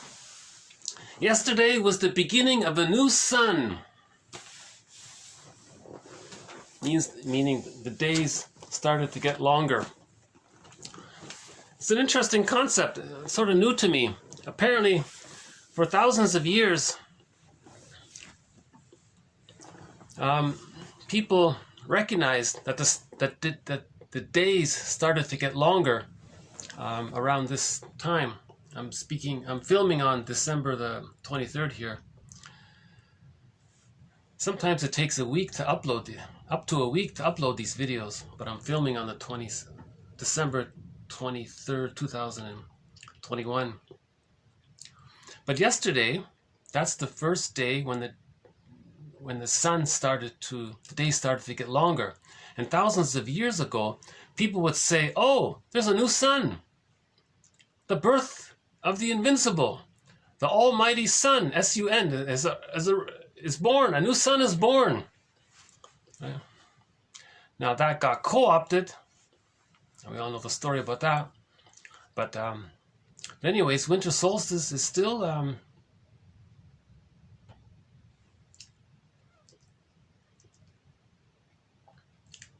some indigenous cultures celebrate it still. I read an article about the Hopi tribe, the Hopi culture. They're very active in celebrating winter solstice. And I'm sure, and there are other places around the world that celebrates winter solstice. It's interesting to notice that the days are getting longer. There's a new sun. It's not a new sun, but it just feels like it's a new sun. Maybe that's what they thought. Okay, this next one here, I think it's gonna have to be a new thread. So I'm gonna have to start a new thread here. Whenever I start a new thread, I'm usually a little shaky and a little uncertain about it, but that's sort of my process. I start off like that, and then later on, as I get to my 20th and 30th quote on the topic, I start to feel more comfortable with it. So I'm going to be a little bit unclear for these next two quotes. The thread is called primary process thinking. Okay, that bag, the unconscious, the id there, the energy there, the stranger within, the secret self, the second self, they don't think with secondary thoughts, conscious, rational. They think in this fairy tale way of thinking, and this Alice in Wonderland way of thinking, and this there's no reason, rhyme or reason. It's called primary process thinking. Right? So when we dream at night, it's not very. There's a lot of condensation taking. So primary process thinking, there's a lot of what's called condensation and displacement taking place. That's so two of the features of primary process thinking, the way the baby thinks, or the way the way the old brain thinks, or the way the pre-verbal mind thinks, or the way the implicit memory system thinks, or the way the side of the mind that's timeless, the way that the timeless mind, the part of the mind that has no concept of time, that mind uses what's called primary processes or primary process thinking. It's different, right? So two aspects of it mentioned in previous videos. We can see it in our night dreams. There's no they don't care about, it doesn't care about time. There's no concept of the passage of time. That's why you might have a dream from a friend from your childhood might appear, and in the same sequence there's something that you experienced 2 days ago or a day ago or something. Whoa, it's a huge change in time there. There's no concept of time. So things can get condensed. Some event or some person, some feeling, some thought from any time, from any place can blend with another thought, place, or feeling from another time, place, or feeling, and it can appear in one dream sequence. It blended, it's like condensed, when things are condensed, like condensed milk. It's condensed, it's brought together, it's tight, it's condensed. It's like, whoa, that's called, so that's one aspect of it. Now, when it's condensed, a feeling from one place can be attributed or belong to another place. So let's say you were happy in city A. You have a dream about city B, and you're happy in city B. Is that right? That could have been a displacement. Maybe it's trying to tell you you were happy in city A. but you couldn't, but you're afraid to feel it, but you're trying to feel it. So it's helping you. It's moving it over to city B, and now you think you're happy with city B. It's a display. It's a bridge there. So we're trying to link things. So you see, so you go back to free association when you think this, and that reminds you of that, and that reminds you of that. Okay, because primary process thinking, things are condensed, so you want to kind of tease it out and a little bit, spread it out a little bit, so you can see the links and see how things got transferred.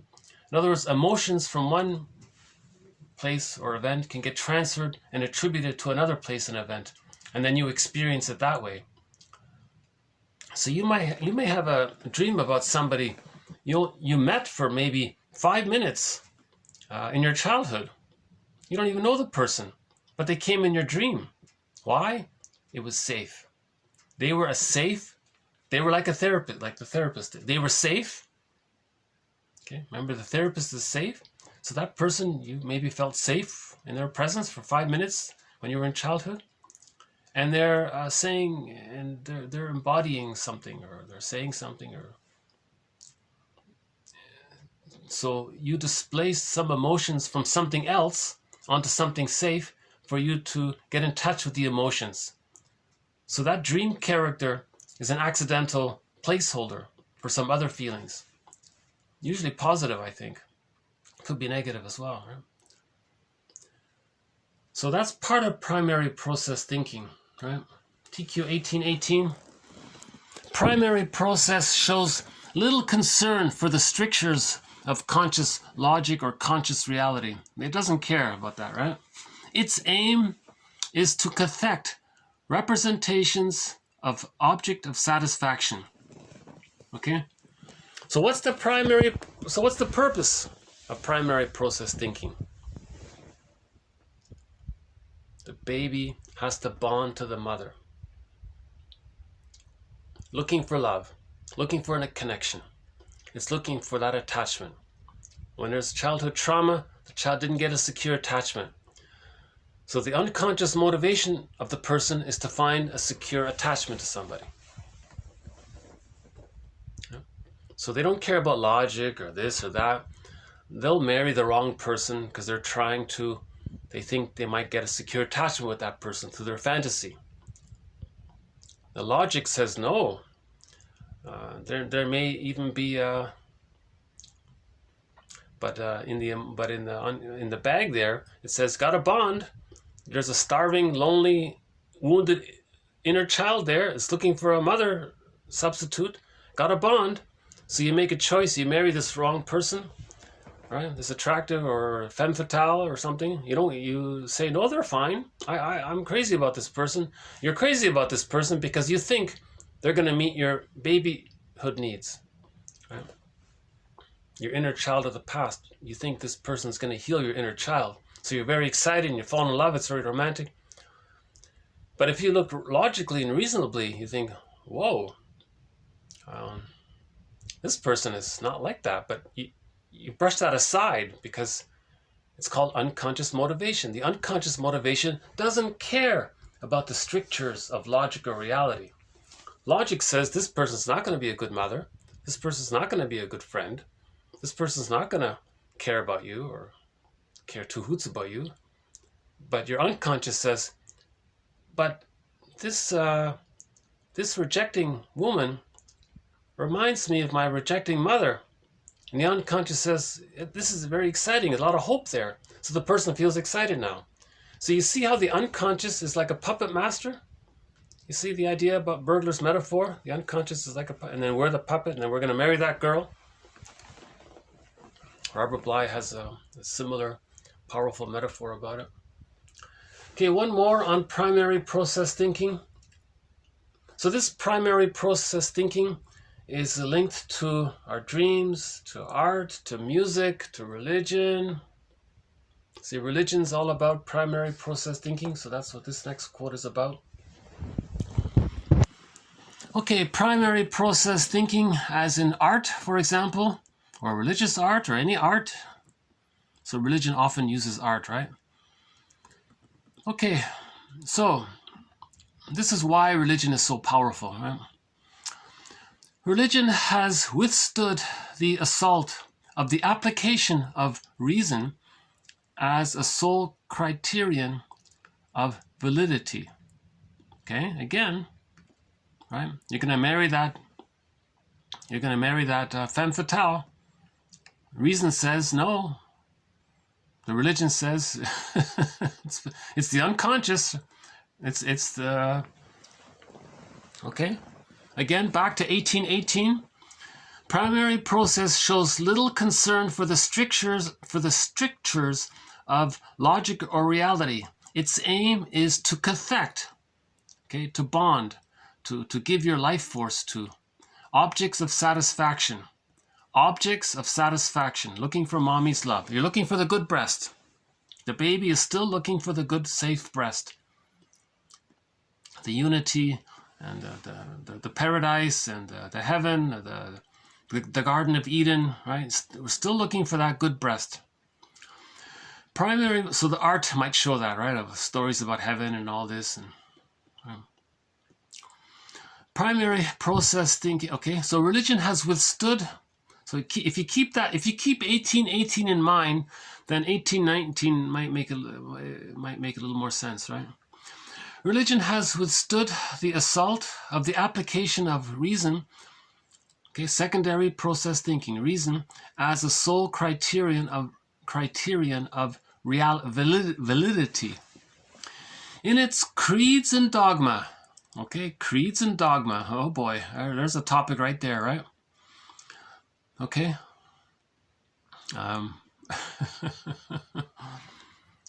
Fossilized Albert Hubbard calls dogma. Okay, I'll come back to that one there. Okay, in its creeds and dogma, religion does not correspond in all ways to secondary process realistic thinking. Okay? It doesn't care about your consciousness. Why? Its aim is to attach your life force to something that represents a good breast. That's what we're looking for. These contents commonly correspond rather to primary process regularities which govern perception and motivation. This correspondence with primary process contributes to the powerful appeal of the worshipper. Okay? It is supposed principally that the mental image of the good breast, okay, or God or gods, the good breast of any religion, is a projected and idealized image of one or both parents, an image which had previously been taken in by the child at the time when he had to lose his infantile desires for a safe, warm, tender, close, loving contact with the breast or the parents, right? So it's this fantasy, you see. So looking for love, can't find it, and the next best thing is to have a fantasy around it. So religion sells this fantasy. Yeah. Creeds and dogma crystallize this secondary delusion, and people get stuck there. It doesn't make you conscious, therefore it doesn't promote secondary process thinking. It promotes primary process thinking. It promotes repression. Repression goes into the unconscious. So more of your energy is going into the unconscious. The more things are repressed, the more there's projection. The more there's projection, the more there's repression.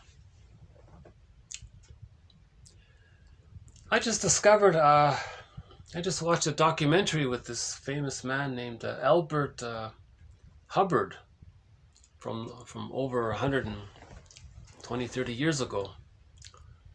Interesting person. He said a lot of very direct, strong. He had a lot of very strong, direct language about religion. I can't even quote some of it. But I'll quote some of his softer comments about religion.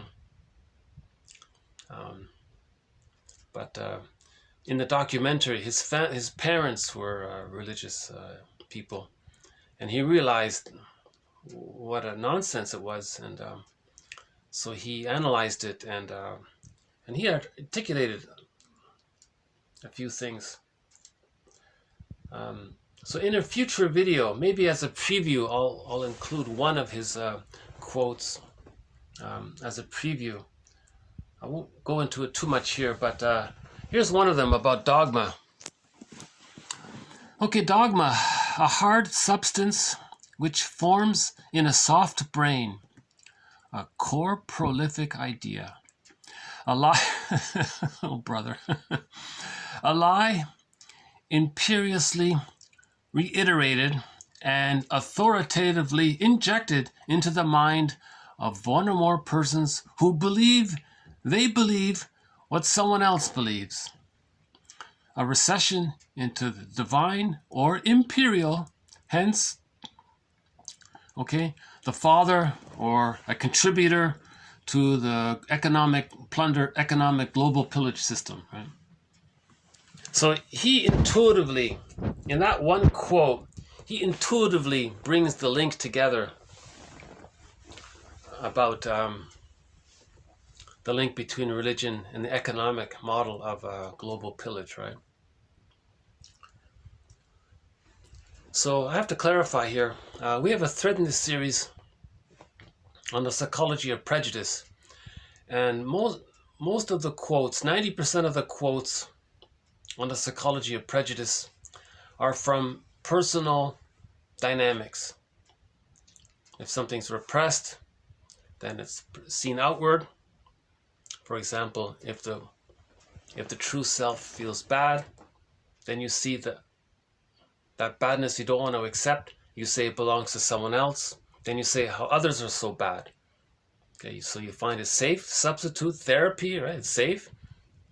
The safe substitute other is an accidental therapist. Okay. So you say that this safe person is so bad, and you want to convince yourself. That's called rationalization. Or you do to others, you devalue others because you want to communicate that you felt devalued by the mother. So this dynamic can lead to prejudice. And then there's projective identification, where you are more active about it. So a lot of the quotes are in that area. But about 2 or 3 months ago, we had a quote that said that if you only think that prejudice is from personal psychology, you're being way too one-sided. What about the sociological side? So I decided I'll include a sub-thread, not a main thread, but a sub-thread on the sociological side that contributes to the psychology of prejudice. Now this sub-thread starts with somebody's theory that for 150,000 years, when Homo sapiens came on the scene, so by the way, apparently Homo sapiens evolved from this guy. Okay. So apparently we all evolved, we all came from this guy, Homo bodoensis. For almost 1 million years, we were Homo bodoensis. So the early version of us was this, Homo bodoensis. And about 150,000 years ago, his brain sort of expanded. And when that happened, okay, he sort of evolved to a more advanced version of himself, which we now call Homo sapiens. So Homo sapiens came about 150,000 years ago. And for most of that time, Homo sapiens provided their children with a secure attachment style. When a baby has a secure attachment style, that means they got good enough mothering. That means they end up with a natural, normal, healthy outcome of I'm okay, you're okay. That's the normal, natural development for Homo sapiens. To think I'm okay, you're okay. Everything else is a trauma. Now 10,000 years ago, the theory is, farming was discovered.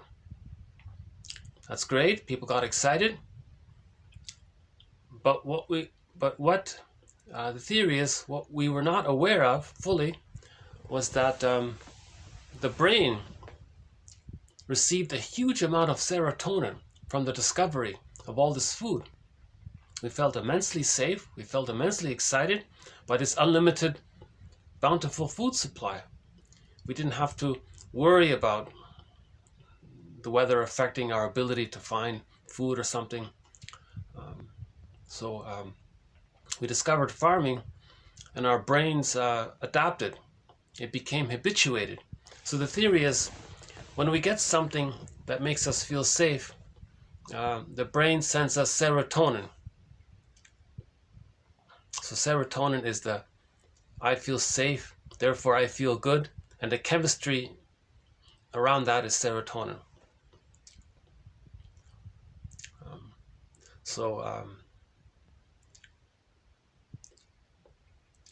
Now we have these farms, but what if there's a weather problem? We panicked. Then at that point when we panicked, we invented an economic model called global pillage, they said. Right? So now people thought, wait a minute, how are we going to pillage to keep our supply? Because the theory is the brain adjusted to that new level of serotonin or something. And remember, if you're addicted, or if you're not addicted, but if your serotonin level is sort of set, and then if you don't get that, you might feel stress. Now you would be fine, but you don't feel it, right? When you don't get what you're used to, you feel stress. So people felt stress about not getting what they got, so they panicked. So they thought they better plunder to keep getting, to meet the serotonin. But every time they did that, the brain wanted a new level of higher serotonin. So then it snowballed like that. So when they decided we got to plunder to get that serotonin, there was a problem. They said, well, how are we going to plunder? Someone got the idea, well, if we traumatize the babies, they're going to grow up wanting to traumatize others because they want to communicate that their mothers traumatized them. Now, they can channel that, right? So, whereby they end up with the attitude that they're okay and others are not okay. So how that works is the baby thinks he's not okay and the mother's okay for the attachment. When he identifies with the aggressor, he thinks he's okay. So he says, I'm okay and others are not okay. But when he says others are not okay, he's talking about how he wants to say that his mother thought that he was not okay. So he projects his unloved self onto safe others and says they're not okay. So that mindset of I'm okay, you're not okay, that's called the prejudiced personality. So we gave birth to the prejudiced personality. We created the prejudiced personality at that time, they said. Prior to that, for 150,000 years ago, with the secure attachment style, everybody had a tolerant personality. Now, when the baby acquires a tolerant personality, I'm okay, you're okay, the tolerant personality, all Homo sapiens, she said, had a kind of adult personality. Calm, reasonable, mature, kind, caring, affectionate, tender, loving. Our true nature is like that. If you find a healthy adult and they're kind and warm, that's our true nature. That's what we're supposed to be like. So for 150,000 years ago, okay, there was a tolerant personality, so it was considered like a global village. Then with the birth of Fermi, and then the serotonin, and then the setting of it, then the panic around it, we invented this pillage system to serve the panic. But to facilitate the plunder, we need to create the prejudiced personality. And they did it by they call it suffer the children. So when the babies were born, they removed the baby from the mother and put him away for a while. Then when the babies returned, the baby felt rejected, and instinctively the mother might even reject the child because she feels abandoned. She felt abandoned, so she rejects the child. A lot of things can take place. That's another thread around that. So we have a thread on the work of Kennel, based on his book, Mother-Infant Bonding. Anyways, so birth trauma was invented. Okay, so suffer the children, birth trauma was invented. When there's trauma, they're not gonna end up with I'm okay, you're okay. They're gonna end up either with I'm okay and you're not okay, or I'm not okay and you're okay, or the Iago one is I'm not okay and you're not okay. All of these three are an aberration. It's a symptom of trauma. Then people said, well, what if the mother doesn't want to trauma the child? What if she manages not to go along with this or something? Then they said, well, we can invent religion. We can manufacture religion. So they co-opted this winter solstice and said, we'll invent some religion now, create some creeds and dogma to promote and encourage the prejudiced personality. Now, why does religion promote the prejudiced personality? Because it promotes primary process thinking. It promotes repression. If religion promotes repression, it's promoting primary process thinking. It's illogical, irrational, and all that. So religion promotes repression. The more repression there is, the more projection there is. So religion promotes the prejudiced personality. So religion became a tool, an instrument for the global pillage system. So it suffered the children, the religion, and then later on, if there's some kind of schooling system, they do it. They may teach you certain things, practical things, but the psychology is to promote the prejudiced personality. It's maintained there. And then people graduate school, they continues with the religion, so they're constantly being bombarded with the prejudiced personality. And then I guess in modern times with the TV, then you had inventions with propaganda, does the same thing. So we have a thread on, we have sort of mini threads along that sub-thread. Right? So those are a few of the aspects of the sociological side that contribute to the psychology of prejudice. So when I add a quote on the psychology of religion, we're adding to that sub-thread for the purpose of understanding prejudice. Understanding prejudice is a doorway to helping us heal the splits and achieve the psychological birth.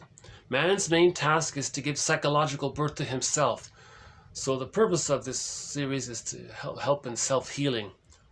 Others can go on about other things, outside things. It's not really about that, but occasionally there's some brief mention of it because that helps to explain, to offer a balance around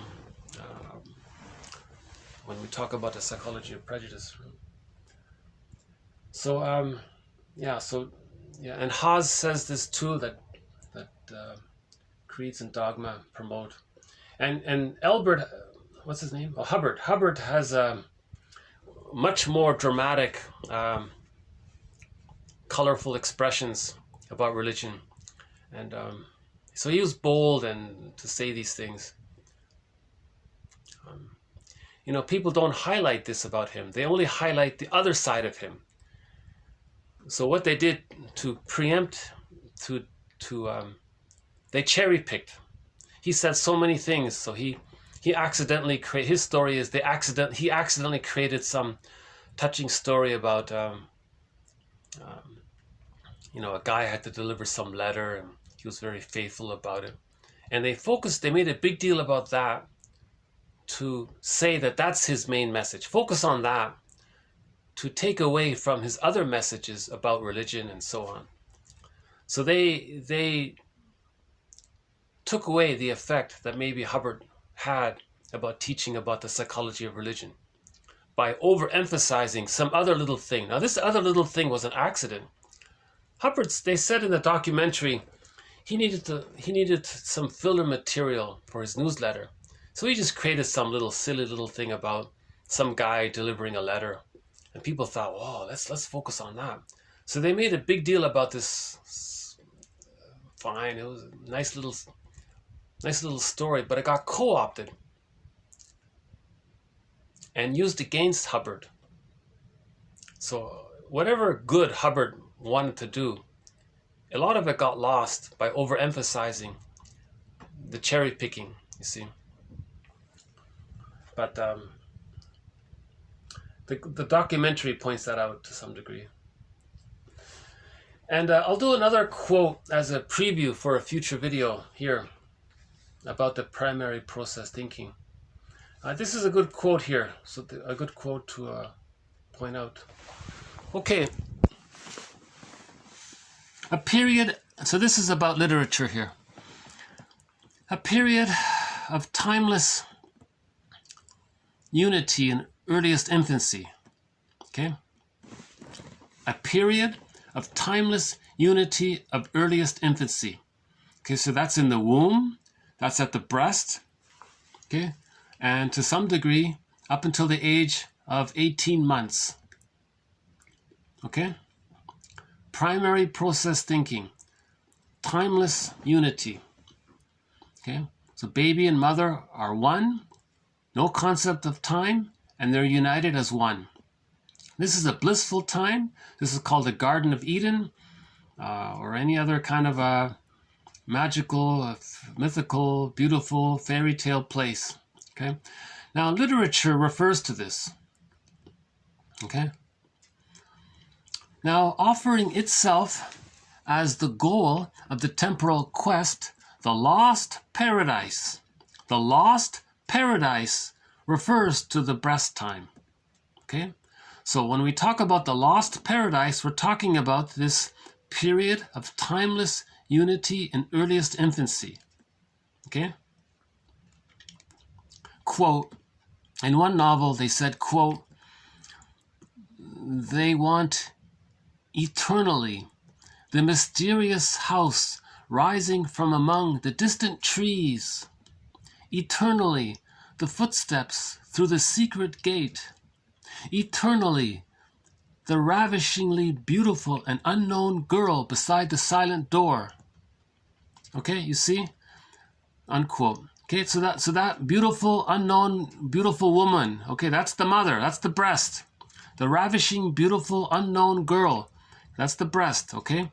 Now notice how he says here, eternally, eternally, right? That's the timelessness about it, right? Unquote. For these novelists, okay, literature, the goal found its embodiment in the unattainable woman. The unattainable woman, okay, the breast. The ever-alluring paradise. The ever-alluring paradise reflect the futurity, the futurity, the mother of the past. Reflect in futurity the mother of the past. The ever-alluring paradise. Reflect in futurity the mother of the past. A failure to overcome the radical splitting in the memory of the mother who was of necessity both good and bad. Okay, key concept here. Very good quote, because this quote links splitting and the fantasy that's in religion and literature. in this motif. So in the motif, in the fairy tale motif, religion co-ops fairy tale motifs, right? Literature also co-ops fairy tale motifs. So this motif of the reunion with the timeless unity, okay, that motif of, we can describe it in thousands of ways, right? This motif represents, this fantasy represents a failure, is because this motif exists because there's a failure. This motif points to a failure by the baby to overcome the radical splitting, all good, all bad, radical splitting in the memory of the mother, who was of necessity both good and bad. Of necessity, the child had to use splitting. Every baby uses splitting in the very beginning. No mother's perfect. No mother can perfectly replicate the womb life perfectly as it was for the baby in the womb. She tries her best, but it's not going to be perfect. So the baby's going to create splitting. Good mother, bad mother. Good breast, bad breast. Now the good has to outweigh the bad. Then she's an ordinary devoted mother. She's called good enough mothering, and everything's okay. 30% of the children apparently get that. But for 70%, according to one estimate, somewhere between 50 and 70, the frustration with the mother, the bad side outweighs the good. Then the splitting can't heal. Then we have this fairy tale motif of the fantasy of being reunited with the good breast. Okay? The lost paradise. So stories about the lost paradise mean reunited with the good breast, because we want to go back and get the love that we need to leave. The baby needs the love to be himself, but he didn't get the love, so he has the fantasy of getting the love. So that's the fantasy of the lost paradise. Now religion emphasizes this motif, and it keeps people there, but what they do is they don't make you aware of it. They promote primary process thinking by promoting the fantasy. Now, if the speakers at the podiums were to offer a psychological explanation of these fantasies, to tell you that fairy tale motifs are psychology, to give you the jargon, we now have jargon for this. Fairy tales are psychology stories. Fairy tales are the psychology of a traumatized psyche. Fairy tales are the imagined narratives in story form of trauma in children. Now the speaker would explain this, make you conscious of this, but they don't. They're not trained for that.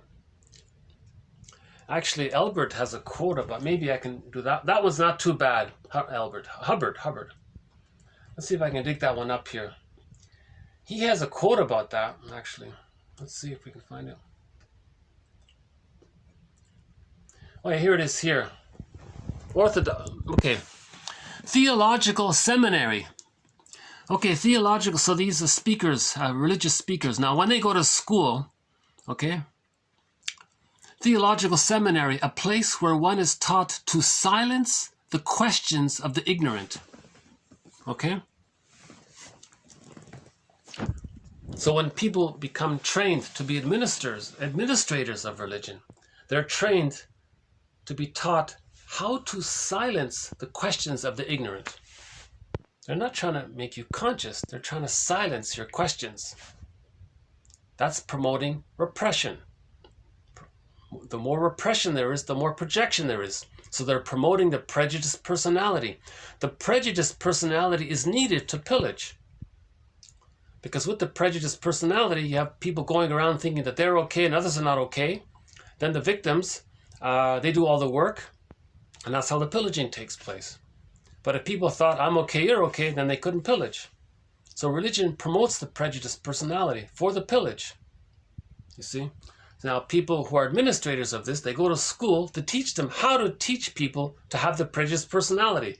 So Hubbard here was right on here. He says, it's a place where one is taught how to silence the questions of the masses, of the people.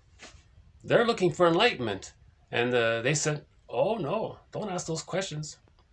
Just stay prejudiced. Because we need you to be prejudiced because we want to pillage. See? And then Hubbard links this to the economic pillage system, actually. He says this links to a fixed attitude. Yeah, I can't repeat this other one here. It's too direct here. If you look up Albert Hubbard, if you go through his aphorisms and his quotes, you'll find it there. He calls religion spiritual constipation. This one, I don't even like repeating that one as well. There are a few here I'm uncomfortable repeating. But, oh my God, yeah, here's another tough one here about, well, this one's not so bad. He says man is the only mammal that goes around thinking that they're born bad. You don't see a cat going around thinking, I'm born bad. You don't see a turtle thinking or having the thoughts that they're somehow born bad or something. Only we do that to ourselves. It's a misunderstanding. Okay, now to understand to understand unconscious guilt, you have to read the story of Ellen here. Okay, there are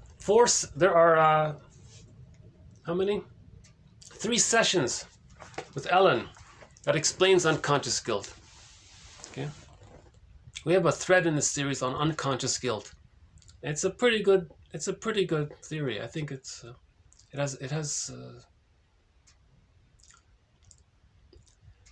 I feel some resonance with it. I find it understandable. If the baby and the mother are fused, and the breast is rejecting the child, and the baby thinks the breast is a part of him, and the breast rejected him, and he's traumatized there, he goes through life provoking disappointments. So he always thinks he's bad. Okay. There's another quote in here where he says, oh yeah, unconscious, he said that Ellen there had unconscious hate, unconscious loathing. That was the repetition compulsion of always creating disappointments. She's manufacturing disappointments because she was disappointed in early childhood. That's a trauma. When there's trauma, there's repetition compulsion. Okay, so she's like Sisyphus, repeating the disappointments. So she chooses people that are inappropriate, so she's going to be disappointed. Or if she finds something that's good, she's going to make herself unpleasant to get them to reject her. So she manufactures it somehow. She wants to be disappointed. She doesn't want to. She's like Sisyphus, repeating a childhood scene, trying to master it and getting a better outcome, but it can't be done. It's a secondary delusion. That's the idea of why we want to make this conscious, right? Just to say it's fate, well, you have no power. That's a misuse. Fate means repetition, being like Sisyphus. Now, if you're conscious of it, it's not. Then you have some say. You can heal yourself. Okay, so the moral revolution is to heal ourselves through this knowledge, helping us to be our own detective, our own caring witness. Right? So yeah, Hubbard, for his quotes on religion, he did a great job here.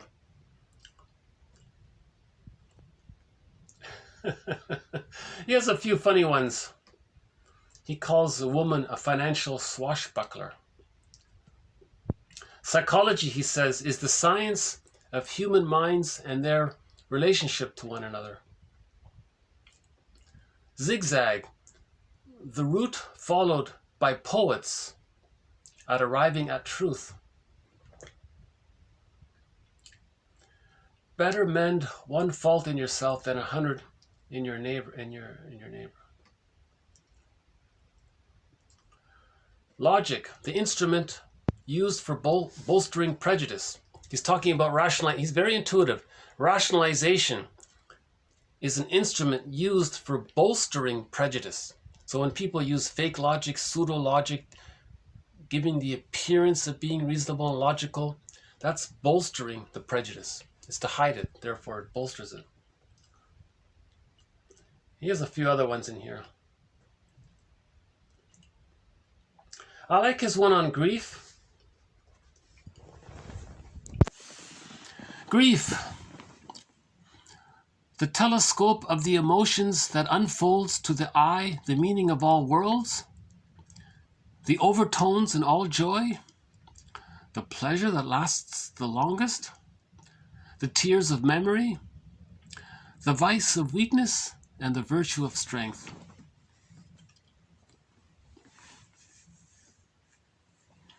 Work your grief up into art, and it's gone.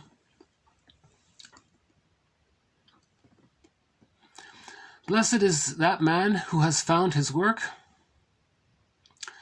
Do unto others as though you were the others. An educated man is one with universal sympathy. As we grow better, we meet better people. Success consists in the climb. Is the world all wrong? Reform yourself.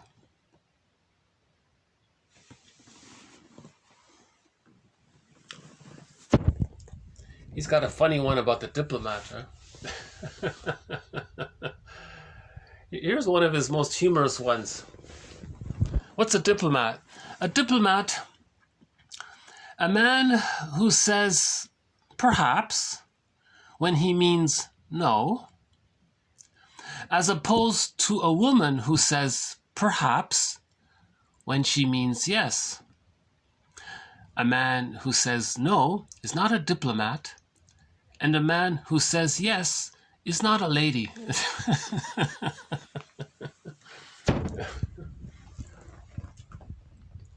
He's all over the place. He has some very strong, angry, but insightful quotes on religion, and some lighthearted, humorous ones.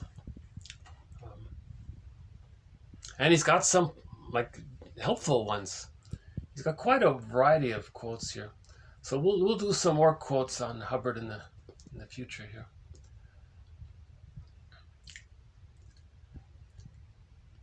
So I guess I'll just start to wind down this video here. Let's see how we're doing outside.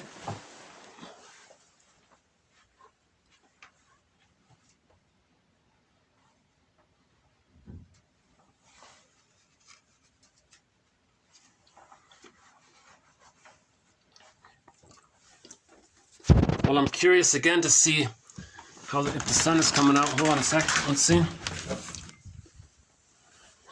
Once in a while we get quite a nice sunset here. No, not today. Or maybe later, huh? No.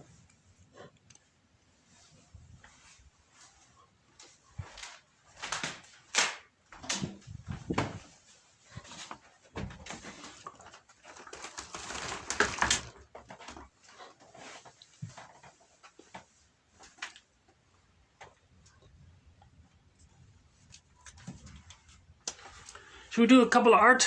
Should we do a few? Ones from this art book here. Hold on a sec. Let's dig up one of the art ones. Let's try this one here. Okay, Art and Wonder. So we did this one before, so let's have another look at it.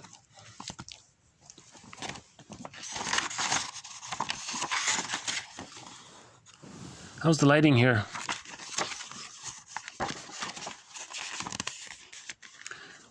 Yeah, see, this reminds me of if there's a story about the Garden of Eden, right? Like an artwork like this, that looks like a paradise kind of place, safe, heavenly, relaxing, bathing there. It's very stable. See, that would be the breast, right? And the security, the environment. So here you have that Garden of Eden, a return to the Garden of Eden environment here. How's the light here? Hold on, let me maybe I can turn off is that better? Hold on. Is that better? No. Oops. I guess I need the light here. Hold on a sec. Wow. Sorry about the lighting here. But see, when a novelist or an artist talks about this, so we could say that maybe, you know, he has a fantasy of finding a beautiful place like this. That would be the wish to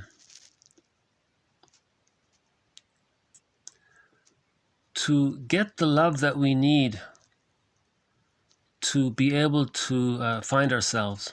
We need love to find ourselves, right?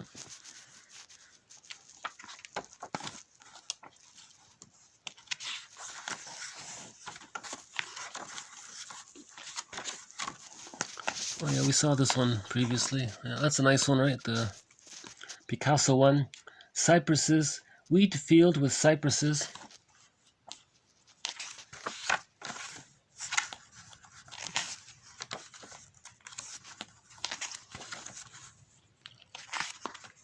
Oh, I love this one. Yeah, that's a nice one with the cranes.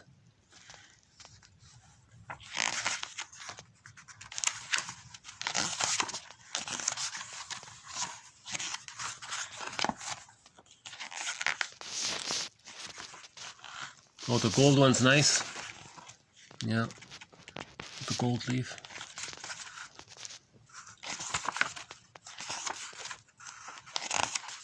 Oh, another gold one here. Yeah, another gold one here.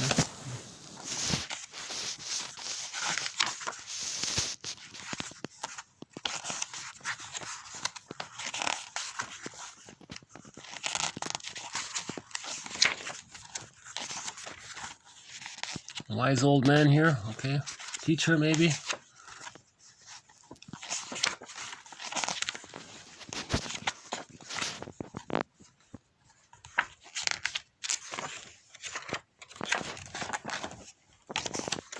Well,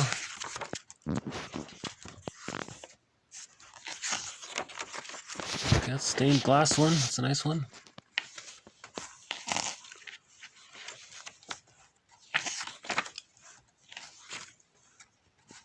Oh yeah, the river Styx, right? So that's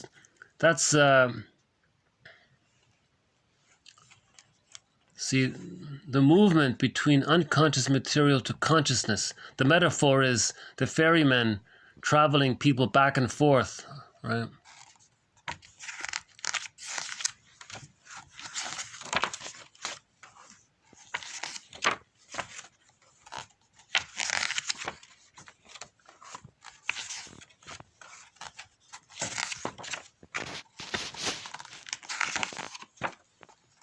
Okay, so there's a lot of, yeah.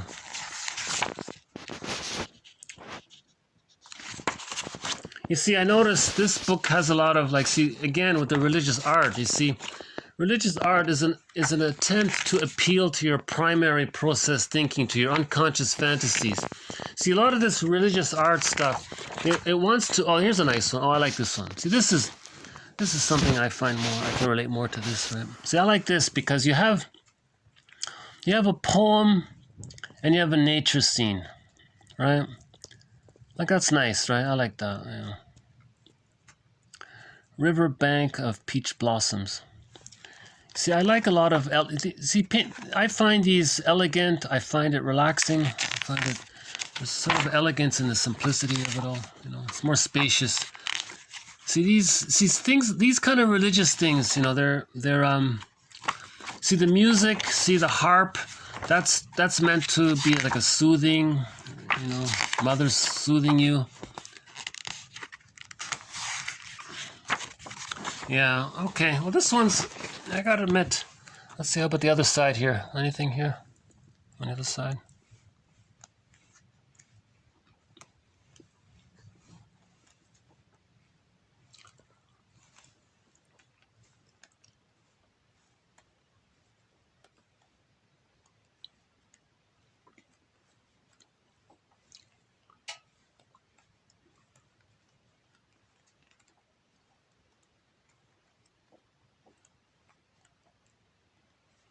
Oh, that's nice. Strawberry thief. Okay. Sun. Okay, so we have a new sun, right? The sun has arisen, right? Winter solstice. So yesterday, we had a new sun, right? That's a nice one, yeah.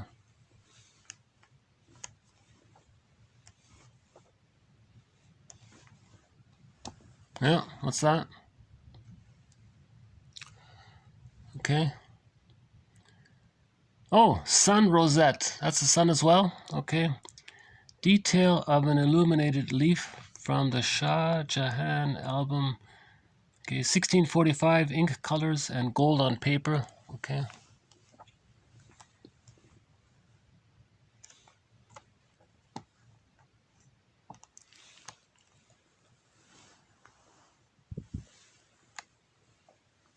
Okay, the lantern one. Oh, there's okay.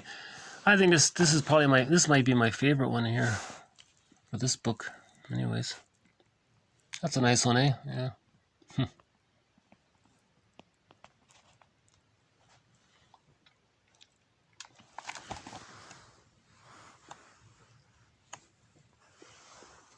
Oh, the cat there. Back to this one here. That's where we started. Oh yeah, I think we did, what's the Song of the Waters? 1878, oil on canvas.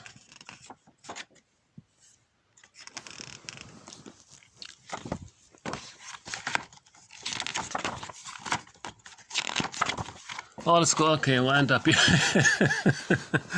There's the Garden of Eden. I gotta admit, this is quite a fantasy place, isn't it? It would be nice to visit a hot spring here or something like that, wouldn't it? Yeah, that's quite a good one. What's this? It's called The Bathing Pool, Oil on Canvas by Hubert Robert, 1733. Yeah.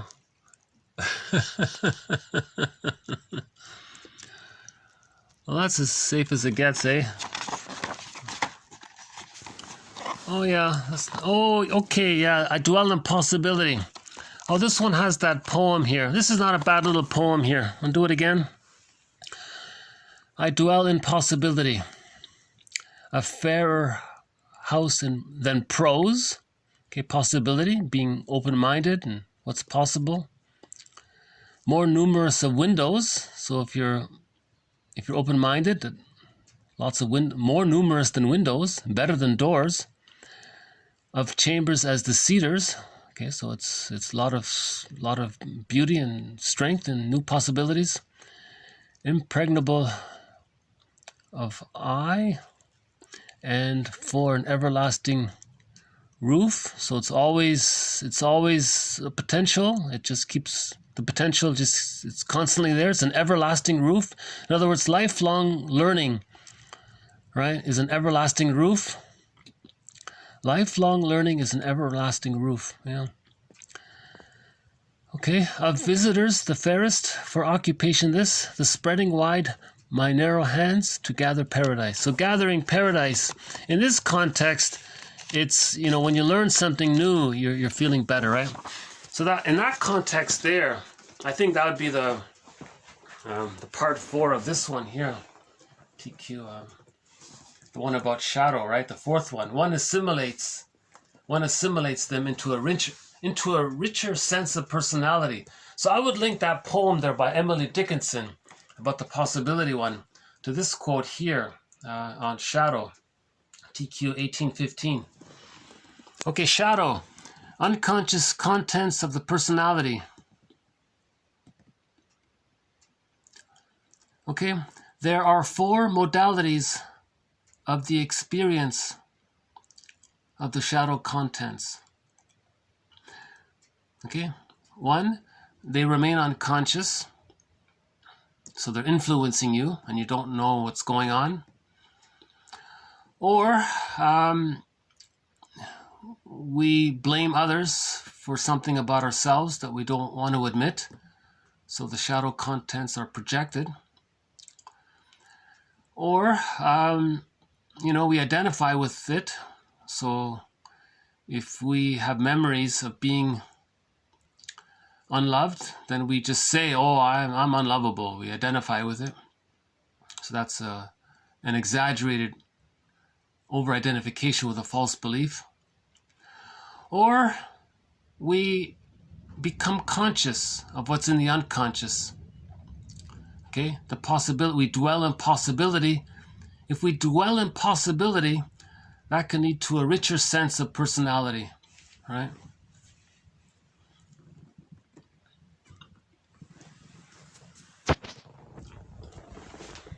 I'm just wondering which song to close this video up on. Let's see.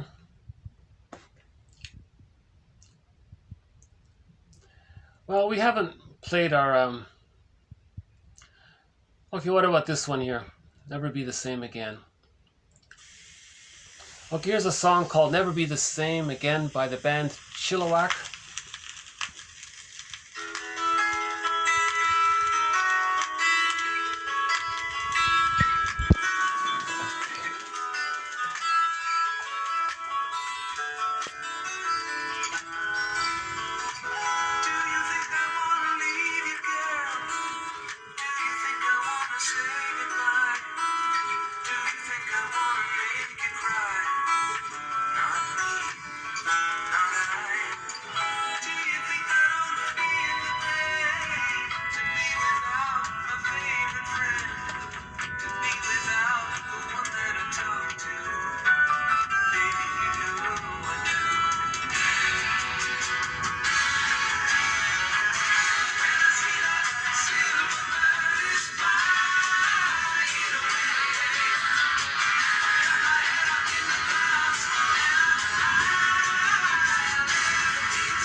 Kids, thank you very much.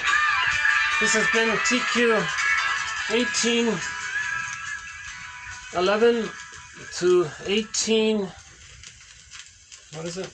1811 to 1819. So we've added some quotes here.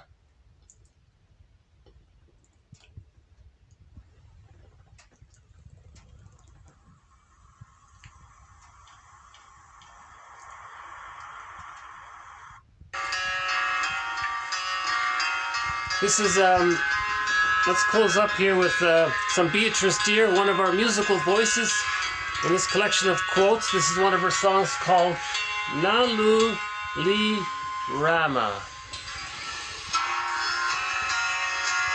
Okay, so we started off talking about a very difficult topic, trauma in children.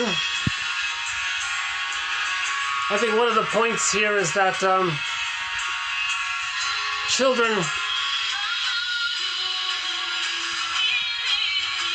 if they're not, that they might be, that a lot of children and a lot of people are unconsciously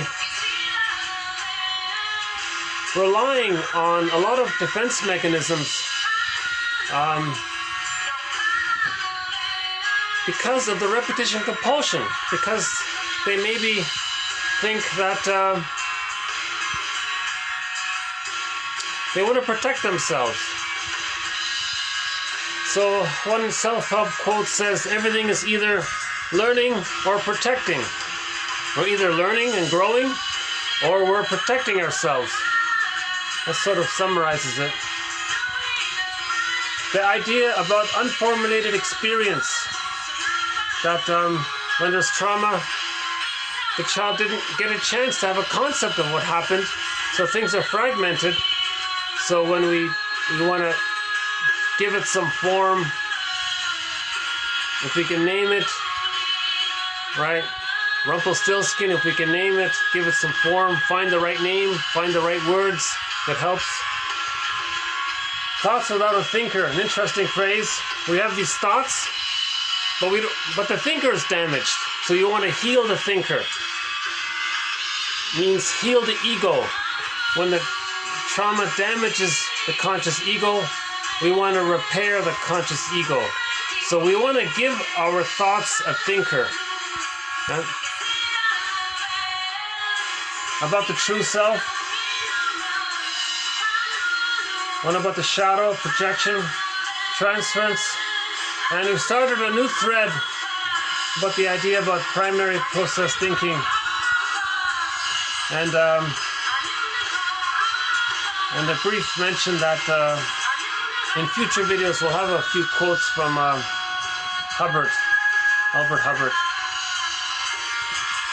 Okay, I'll just leave it here for today. I hope some of this has been,